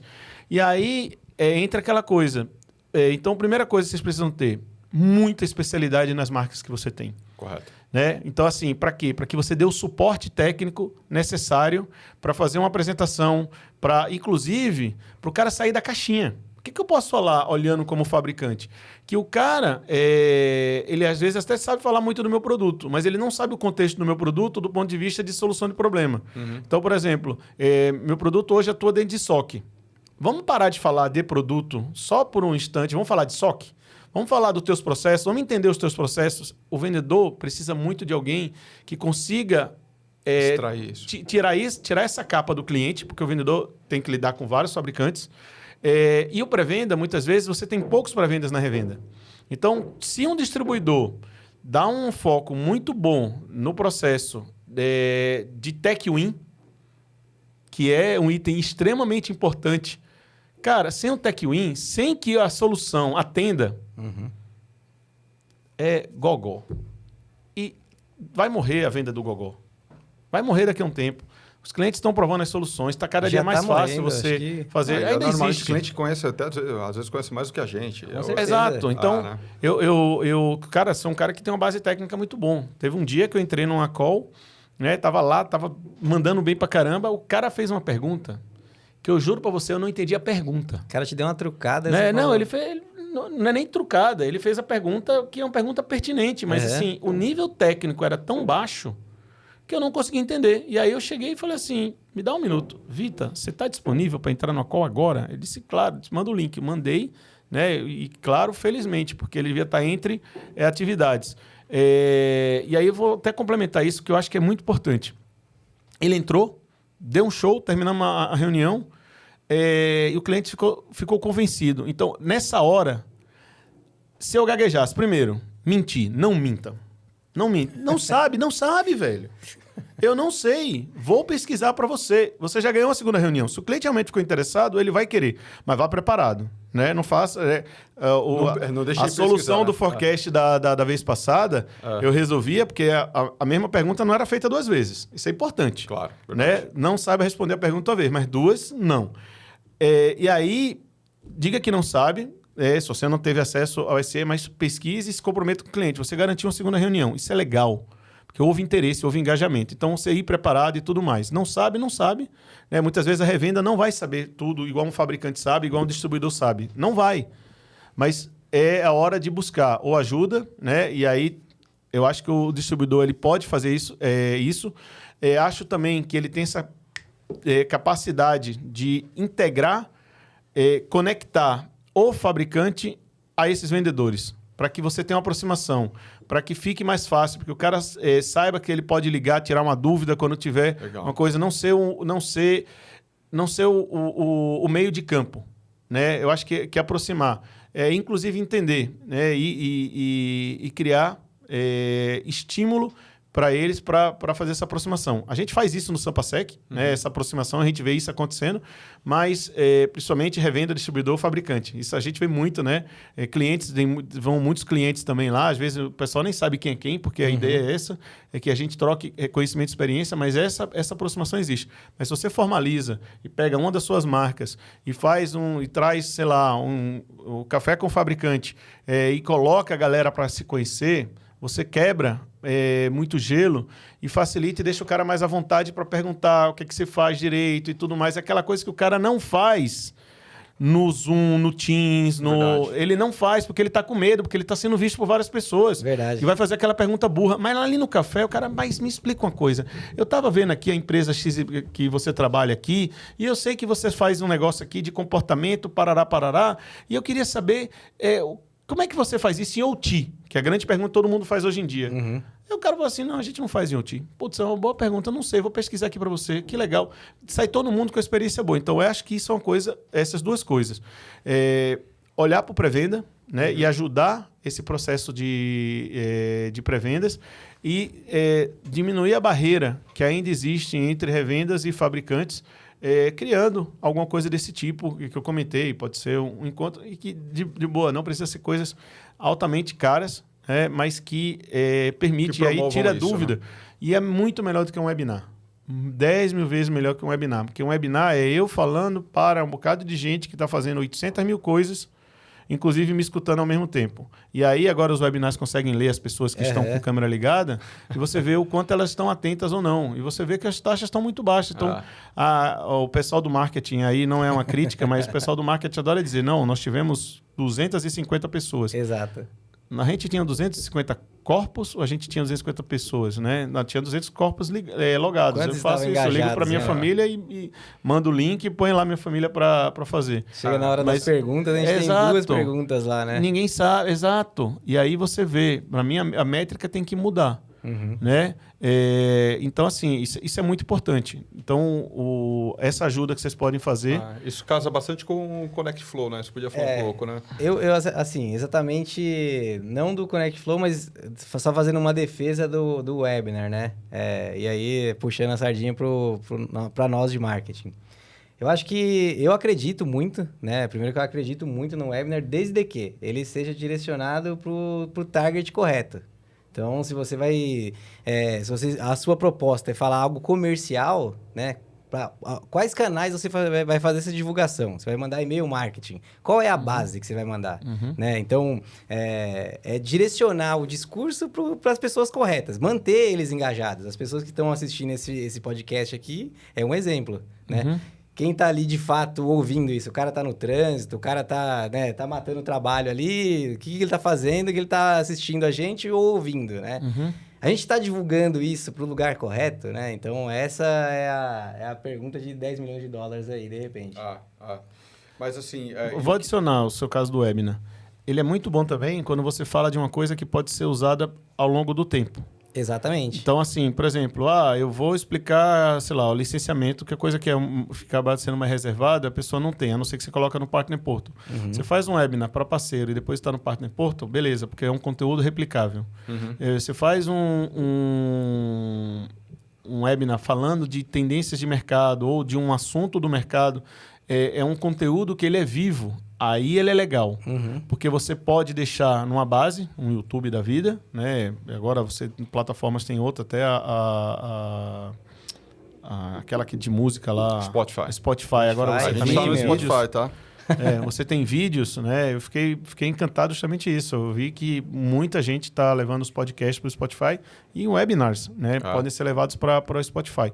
E aí é uma coisa replicável. E aí sim. Isso é legal. Exato. Mas aí não é um conteúdo que foi gerado específico que você precisava engajar. É diferente desse café da manhã que eu estou falando, onde o networking ele é mais relevante. E aí, de novo, você está certo. Você precisa criar o conteúdo certo para a audiência certa. Exatamente. E, assim, quando a gente cria um conteúdo extenso, igual esse próprio podcast aqui, esse episódio, e os demais que vão vir aqui, a gente sempre tem que pensar nos cortes que a gente faz, né? Existem cortes que são extremamente relevantes. Né? Então, a gente leva muito isso em consideração também. Não é só, de fato, o conteúdo de cauda longa ali, que a gente vai criar uma expectativa de que a audiência vai consumir esse conteúdo até o final. Mas, de repente, algum corte é algo que se torna matador ali, né? No discurso. E o que a gente faz, e acho que é interessante para os nossos fabricantes e outros que queiram vir trabalhar com a Tech, a gente tem uma ação, aliás, o Tech Talk é toda a nossa ação de comunicação. É um guarda-chuva, né? Guarda-chuva, né? Então, a gente tem o podcast, né? Tech Talk Tem Podcast, o Tech Talk Webinar e tem o Tech Talk Connect and Flow. Tech Talk.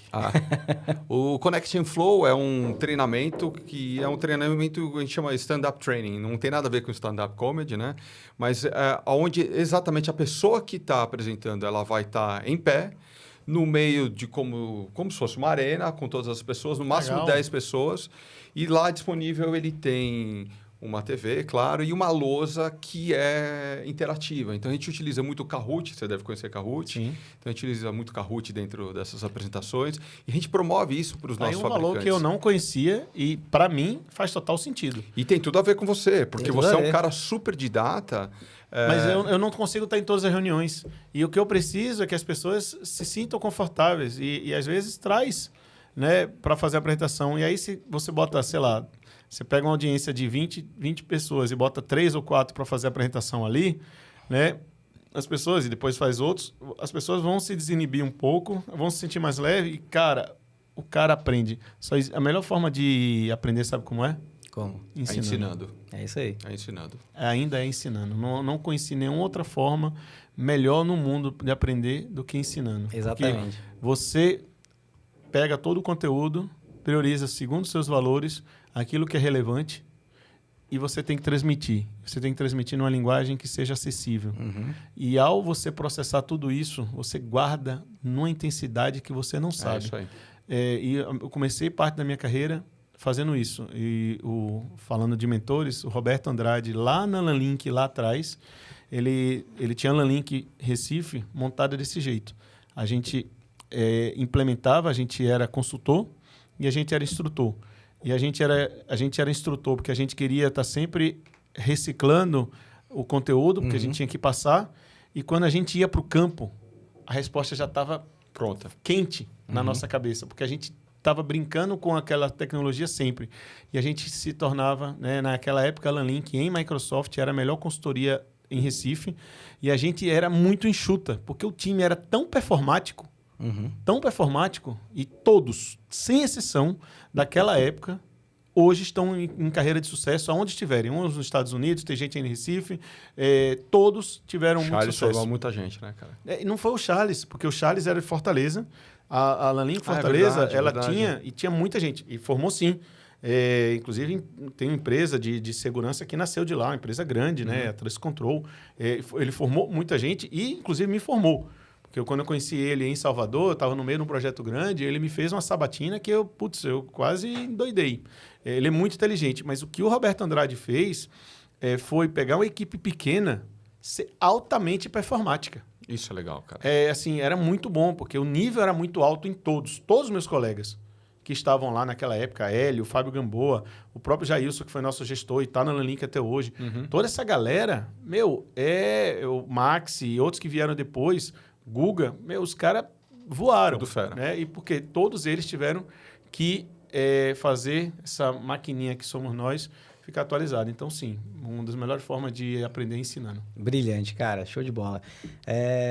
De novo, né? Eu poderia ficar te escutando aqui durante horas, né? Já passa rápido. Pô, né, nem tempo, falamos né? do pedal, nem falamos do Sampasec. Exato. Então, esses seriam as próximas provocações que eu faria aqui, né? Eu queria muito ouvir de você, principalmente falando do Sampasec, né? Você é um cara extremamente conhecido aí pela comunidade, você criou, né, o Sampasec. Criei com a ajuda de uma outra pessoa, que é um dos caras mais inteligentes que eu conheço na minha vida, né? O Luiz Eduardo. Como é que foi essa parada lá no começo? Como que... Eu queria voltar no tempo mesmo. Você tava tomando tava no boteco, você falou, cara, se a gente criasse o Sampasec... Vamos pensar assim, o Luiz Eduardo, junto com o Caprino e o Nelson Murilo, eles fazem o Shot the Sheriff, que para mim é o evento de segurança mais top que tem aqui no Brasil. Me perdoe os outros, né? Mas eu acho top. Mas é bem técnico, né, cara? Não, é muito técnico. É técnico porque eu não consigo entender, às vezes, boa parte das apresentações. Mas ele é muito bom pela qualidade, né, das apresentações, pela qualidade do público, pelas conversas que você tem. E o Lê, quando ele chegava aqui, né, a gente chama ele de Lê, ele chegava aqui, o Shot Sheriff acontece na segunda-feira. Aí no domingo, de vez em quando, a gente ia lá no Aurora, fazia um encontro da galera, porque tinha muita gente vindo, lá na Vila Olímpia, Itaim, alguma coisa assim. Bar Aurora, e aí a gente ia para lá, né, porque tinha uns palestrantes, chegava de fora, eles faziam uma pizza e a galera chegava depois, e aí vinha, era uma forma da gente já fazer o networking. Mas o Lê vinha para cá, ele mora fora daqui do Brasil há muito tempo, e ele vinha para cá, e ele me chamou e falou assim, pô, vamos criar um negócio chamado CitySec, né, que tem aqui e tal, nos Estados Unidos, vamos criar o Sampasec. Eu disse, putz, adorei. E ele criou, né, e vinha. E aí, putz, vinha uma galera muito, muito inteligente, muito. Assim, que era a galera que são os amigos dele, né, a galera que ia puxar The Sheriff, né. Então, putz, eu... conheci o Cabral quando ele era consultor, né? Não era o popstar que é hoje, Carlos Cabral, né? O Caprino sempre presente, mas tinham outras pessoas, né? Que tem. O Lena ainda não era um grande bebedor de cerveja, ele era do vinho ainda, né? Mas ele depois é um dos caras que conhece mais cerveja que eu conheço hoje na vida, é o Luiz Eduardo. E aí a gente veio, né? E fazia esse encontro, putz, para mim, cara, era um puta no aprendizado. Eu organizava e tal, a gente fazia chamadas e começava a vir muita gente de vários locais. E aí ele, mudando de emprego e tudo mais, começava a não vir. E eu continuava mantendo. E às vezes eu via que desengajava alguns dos amigos dele que vinham naturalmente. Normal, faz parte. E aí eu disse, não, beleza, a ideia é boa. Só que tem muito a ver com quem está organizando, né? Mesma coisa que está acontecendo com o Cagasec. Então, putz, por que eu não estou chamando meus amigos? Porque eu estava lá dependente e carente, né, do público que já tinha. Eu disse, não, vamos trazer mais gente. E aí a gente foi, cara. E aí disso eu conheci muita gente legal, gente que ficou amigo, como é o caso da Cássia. Eu conheci no Sampasec, né? A Cássia já tinha um ano aqui, estava montando a empresa dela e virou uma revenda referência, né, que é a NV7. E aí, uma das minhas amizades mesmo, foram formadas fruto do Sampasec. E o Sampasec é isso. É você chegar lá, não conhecendo alguém e poder sair de lá com um futuro amigo. Mas muito mais importante é uma forma de incluir. Incluir quem? O cara que não consegue pagar para estar no... Existem eventos, eu vou repetir isso, que eu já falei em outros locais. Existem eventos que, se você não é cliente e você não está pagando, você não é bem-vindo. É verdade. Então, é muito chato isso. E no Sampasec, você só precisa vir. Pague sua cerveja. Se você é estudante e não tem condição de pagar cerveja e está tímido, me procura. Eu pago sua cerveja. Não tem problema. Aproveita e convida a galera aí. É isso, né? Sou estudante. Você é estudante, tô querendo começar a carreira e tudo mais. Cara, paga a primeira rodada de chopp, vem para cá, conhece a galera. Agora, venha desinibido, venha para conhecer, aperte mão, pergunte onde a pessoa trabalha. Mas vamos também ser educados. Não vamos lá discutir projeto. Se você encontrar alguém que pode ser um prospect, né? Um futuro cliente, troca ideia, mostre quem é você. Eu acho que as pessoas estão muito mais interessadas em conhecer a sua pessoa para ganhar aquele primeiro... como é que eu falo? Aquela primeira impressão. E a primeira impressão que você pode ter é de um cara legal, que conhece da indústria, que está se divertindo, ou você pode ser aquele chato de galocha que está lá querendo conseguir o lead e você não vai conseguir lá no SampaSec. Garanto para você. Se não for genuíno, não é melhor nem aparecer, né? Não é o lead, não é lá que você vai discutir também o problema de suporte, né? Se você é um cliente, encontrei o fabricante tal, eu queria dizer que eu estou com o chamado aberto. Cara, desculpa. Liga para mim amanhã, estou precisando trocar ideia contigo, que eu estou com a necessidade. Fulano de tal procurou você? Não, se eu vou falar com ele, amanhã ele vai te procurar, fica ligado. Isso é diferente. Sim. Né? Da mesma forma que os caras falam assim, mas eu quero patrocinar o SampaSec. Não precisa patrocinar. Vai lá. Isso é outra coisa que eu gosto no SampaSec. Não tem fato patrocínio. de não ser patrocinado. Porque não se ele patrocínio. É patrocinado, se você não é... Por exemplo, pode ser o seu concorrente que está patrocinando. Você não se sente à vontade, você não vai, você não vai querer ir, né, cara? E foi disso que nasceu a Bike. E aí a Bike é muito legal, porque a Bike eu sempre pedalei em São Francisco. Na verdade, foi com um grande amigo meu. Você tinha um grupo aqui no Morumbi, né? Eu tenho um grupo chamado ainda. Pedal Paulista, eu faço parte ainda, né? Fui convidado há algum tempo para seguir lá. Eu não frequento tanto porque minha agenda realmente não tem permitido, mas sábado, por exemplo, eu pretendo amanhã estar lá. E aprendi muito com eles, muito mesmo. E aí eu comecei a pedalar antes até de entrar nesse grupo. Eu fiz um primeiro pedal em São Francisco e foi lá que eu decidi que eu seria um ciclista. Eu estava com um cara chamado Leonardo Andrade. Não é Leonardo... É Leonardo Andrade? Putz, eu não tenho certeza. Eu sei que é o Léo, que está morando nos Estados Unidos, trabalhou comigo, foi meu SE também na RSA. Cara incrível. Eu tô em dúvida se é Leonardo Andrade. Agora vai ferrar. Léo da RSA, pronto. O Léo da RSA, muito, muito gente boa. E aí a gente foi fazer um pedal. Cara, eu quebrei esse pedal inteiro. O que é quebrar? Eu tive que empurrar a bike várias vezes. Né? Mas muita subida, não? Subida para chegar no pé da ponte é uma subidona, né? Que hoje, verdade, graças a Deus, eu faço ela muito bem feito. Mas naquela época não tinha. E aí, desisti era a primeira opção, mas eu não sou um cara de desistir. Não sou o Joseph Klimber, mas eu não sou de desistir. Sobre tudo isso, né? E aí fiz e, cara, chegamos na tal da ponte. Animal, velho, né? quando você sente aquele vento batendo na sua cara... daquela ponte que você vê no cinema, Sim. Passa muita coisa, sucesso. Sim. A sensação é de que você chegou lá. E aí eu fiz isso. E aí eu continuei indo. E aí sempre que eu vou, eu tento chegar mais cedo ou fico mais um dia. E eu já fiz outros pedais lá. Eu fui para um pico, que é o segundo maior pico que tem em São Francisco. Eu tenho uma vista incrível. Inclusive, ano que vem eu quero ver se a gente vai todo mundo para lá. Provavelmente a gente vai alugar só bike elétrica, porque realmente é uma subida complicada e vai ficar muito lento para fazer se não for com uma bike assistida. Contrário, né? Não é pro lado da ponte. Não, é bem pro contrário. Onde tem o... É no meio para trás, onde fica a praia. Tem as antenas de TV ou não é essa? Eu não sei se mas chama Peak Mountain, se não me engano. E é muito legal, e aí fica do lado da praia. Ninguém sabe, mas a gente tá ali no Fisherman Wharf, acha que a praia é ali. Não, a praia é do outro lado. E é lindo lá. E é lindo aquela praia, lindo. E aí eu fiz aquela costa inteira, até onde tem um parque. E aí eu fui, na volta, fui para esse pico. Nossa, sofri para esse pico, né? Putz, mas chegar lá, vista linda. E aí a descida, né, só suave. E o Léo me chamou, né? A gente fez tal. E aí, quando eu passei pela Golden Gate, que a gente foi até Sausalito, eu olhei e falei assim, cara, é isso que eu quero para minha vida. E o que é que eu queria para minha vida? Eu quero pedalar, eu não quero pedalar para ser atleta, para ser triatleta, para ser isso, nem para emagrecer. Ideia. Eu quero pedalar porque no ciclismo eu conheço lugares. Aí eu fui para Boston, aluguei uma bicicleta, fiz pedal é um meio para você, não é o fim, né? Exato, para conhecer lugares. Então eu conheci Boston no Dia das Mães. Em vez de eu estar lá, mamãe, que saudade e tal, comendo alguma coisa. Não, velho, eu fiz um pedal e eu conheci Boston. Eu fui, já fiz 3 pedais em Miami de caminhos diferentes, né? E aí eu comecei a pedalar em São Francisco, e a galera assim, putz, tal, não sei o quê. E aí o SampaSec tá ganhando uma repercussão tão grande que eu falei assim, cara, por que eu não levo as mesmas coisas que eu faço no SampaSec para esse pedal? Aí a gente fez o primeiro. 15, 20, 30 pessoas, não sei quanto tinha. Ano passado tinha mais de 40. Esse ano tem mais de 80. Nossa. É muita Mas gente. não tem que ter um guia específico para tocar isso em São Francisco? Eu sou. Não, mas eu sei que eles, ali perto do Fisherman's Wharf, tem várias empresinhas ali. Não, eles têm mapas, lojas. eles têm rotas. Você poderia talvez contratar alguém para guiar, mas os caras vão te querer levar para fazer o Padrão, básico. O padrão. Você já pode ir lá alugar sua bike e tal. Eu levo o cara para experiências novas.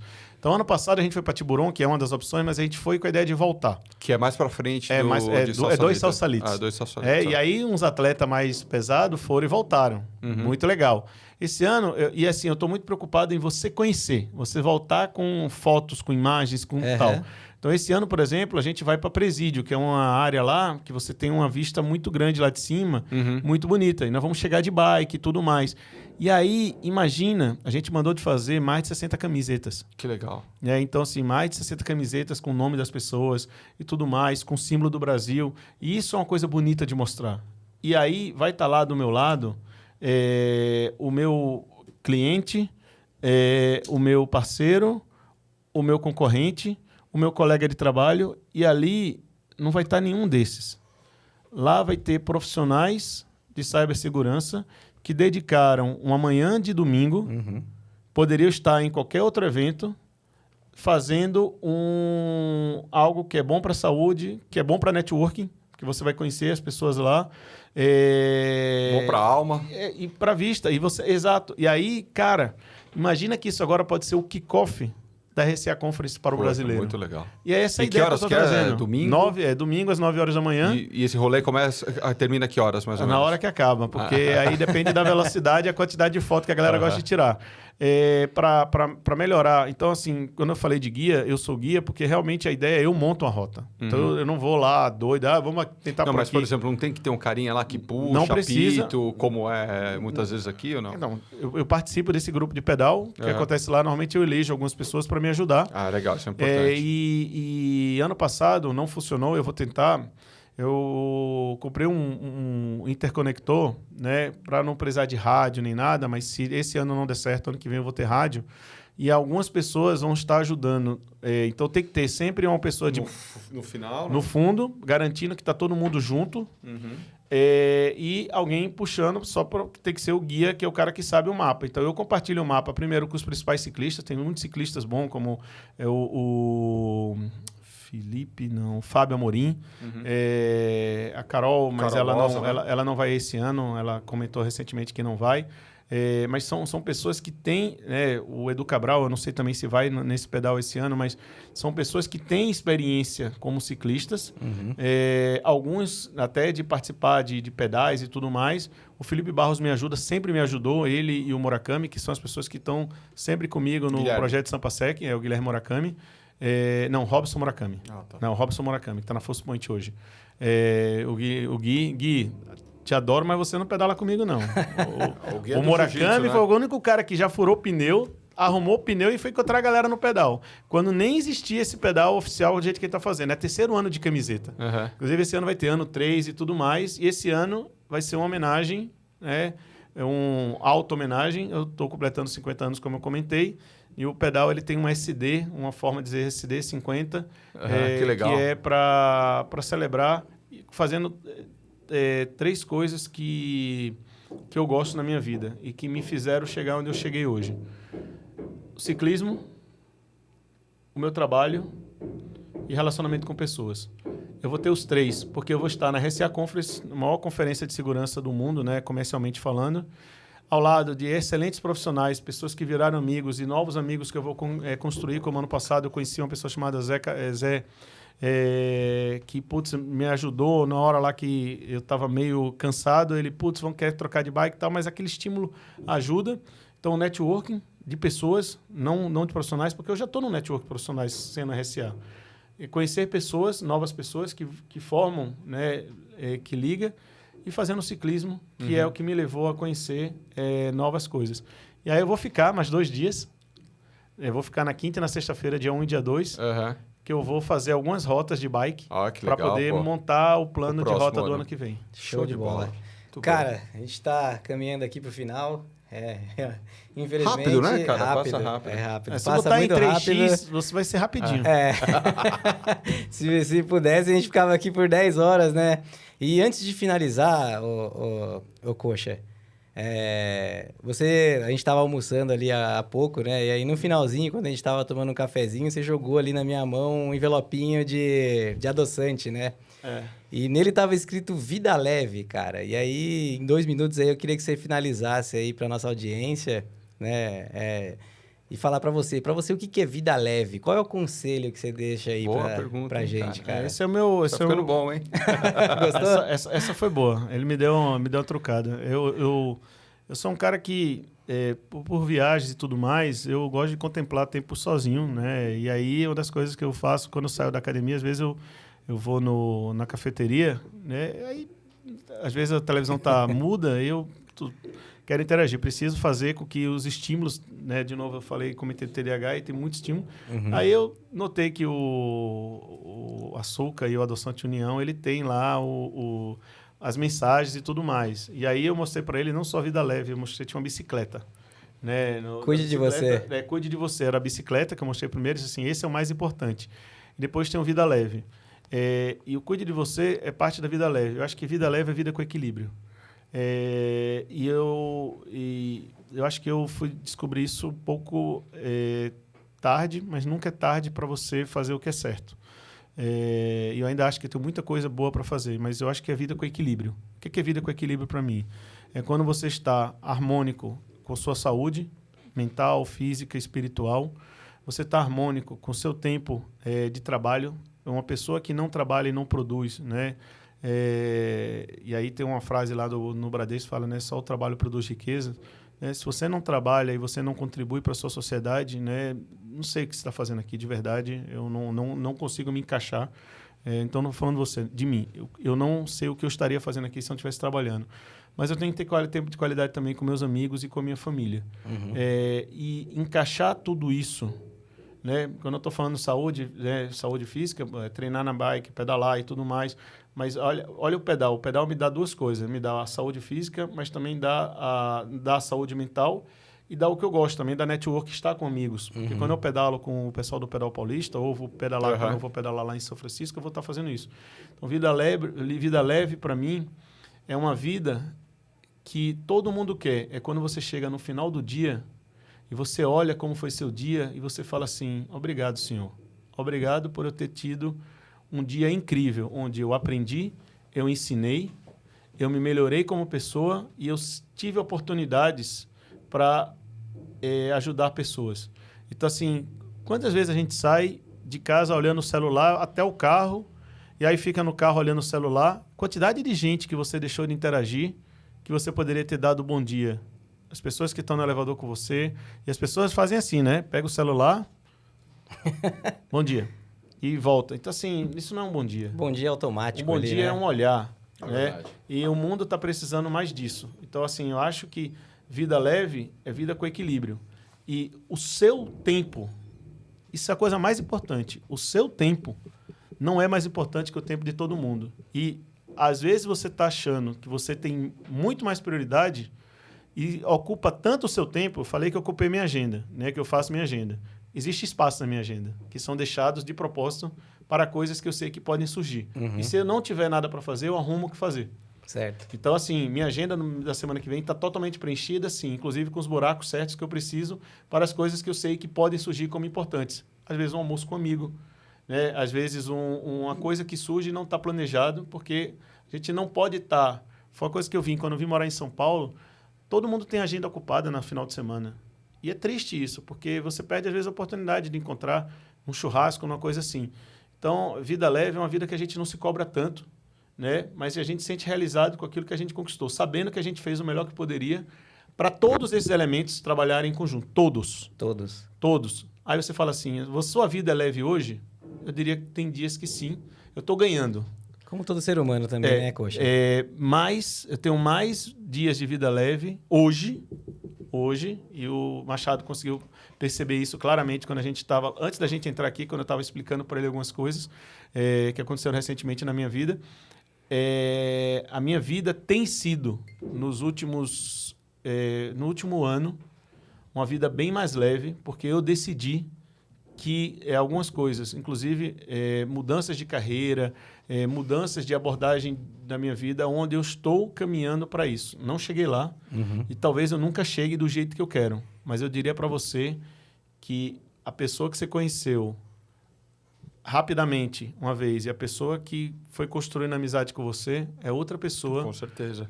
Não só profissionalmente, né? O ser humano diferente da pessoa que você conheceu. Isso para minha vida leve. Show é a de vida bola, que cara. eu levo a minha leveza para você e olhando no seu olhar, nesse momento, você sentiu isso. Com certeza. Isso é vida leve. Isso é sensacional, Muito bom. bicho. A gente Apesar não de eu poderia- ainda precisar ficar mais leve Isso aí como presença física. Estou trabalhando para isso também. É só detalhe. Não é um detalhe, porque aprenda uma coisa, importantíssimo isso. Eu vou fazer 50 anos, eu acho que é a terceira ou quarta vez que eu comento isso. Há 30, 40 anos atrás, uma pessoa de 50 anos era considerado velho. Eu conheço pessoas de 82 anos que pedalam mais de 200 quilômetros, vão daqui para Aparecida de bicicleta. Eu estou no auge da minha vida. Se eu cuidar bem da minha saúde e eu souber equilibrar isso bem, eu vou ter uma vida de qualidade pelos próximos 30 anos, onde eu estou mais sábio, onde eu estou financeiramente, porque quando você está jovem, né, quando eu cheguei aqui, você queria construir. Né, Muita construir energia, patrimônio. pouco dinheiro. Aquelas piadas, né, que tem muito dinheiro, pouco dinheiro, muito tempo, muita energia. Aí você vai perdendo as coisas. E hoje a gente tem a possibilidade de ter 50, 60 anos, às vezes trabalhando, mas curtindo mais a vida, aproveitando mais a vida. A saúde melhorou, a gente ganhou uma extensão de vida. Antigamente era raríssimo ver uma pessoa atingir 100 anos de idade, né? Hoje a gente vê que pessoas já passaram de 110. Uma pessoa de 100 anos ainda é uma pessoa velha. Mas o que está esperando para mim? Se hoje eu conheço pessoas de 80 anos, né, lúcidas, ativas, Pedalando 200 quilômetros. né, pedalando 200 quilômetros, né? Eu acho que a pessoa tem 84 já, né? Ele é, inclusive, guia lá no nosso pedal, uma pessoa incrível. E a pergunta é, será que eu não consigo mais que isso? Será que a minha geração não tem... Qual o salto que deu? Eu não sei. Então, com 70 anos, talvez eu esteja fazendo os mesmos pedais, talvez eu tenha... E aí, com mais qualidade. Então, aproveitar bem as experiências e entender que a gente não vai embora tão cedo se a gente se cuidar. Cara, Muito bom. sensacional, velho.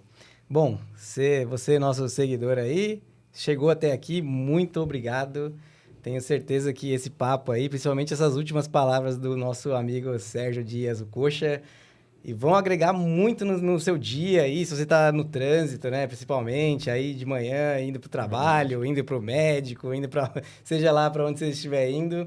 Queria demais agradecer, Coxa, a sua presença aqui. Foi sensacional. Foi uma aula, né? Hoje, sexta-feira, aqui em São Paulo, a gente encerra a nossa semana sempre corrida, né, Machado? Verdade, Mais leve. verdade. Mas, cara, eu de verdade... Cara, foi muito bom, Coxa. Até arrepiei o braço aqui. Termina uma semana... Olha, vai ficar com ciúme. Termina uma semana corrida mais leve. Olha que legal. Legal demais, Coxa. Muito obrigado. Valeu. Eu que agradeço. Foi muito bom Valeu. mesmo, Coxa. Sabe que Meu irmão. sempre bom estar com você, cara. Idem. Valeu, obrigado. Valeu, Mais tempo obrigado, pra isso, pessoal. né? É verdade. Valeu, gente. até a próxima. Obrigado, até mais. Valeu.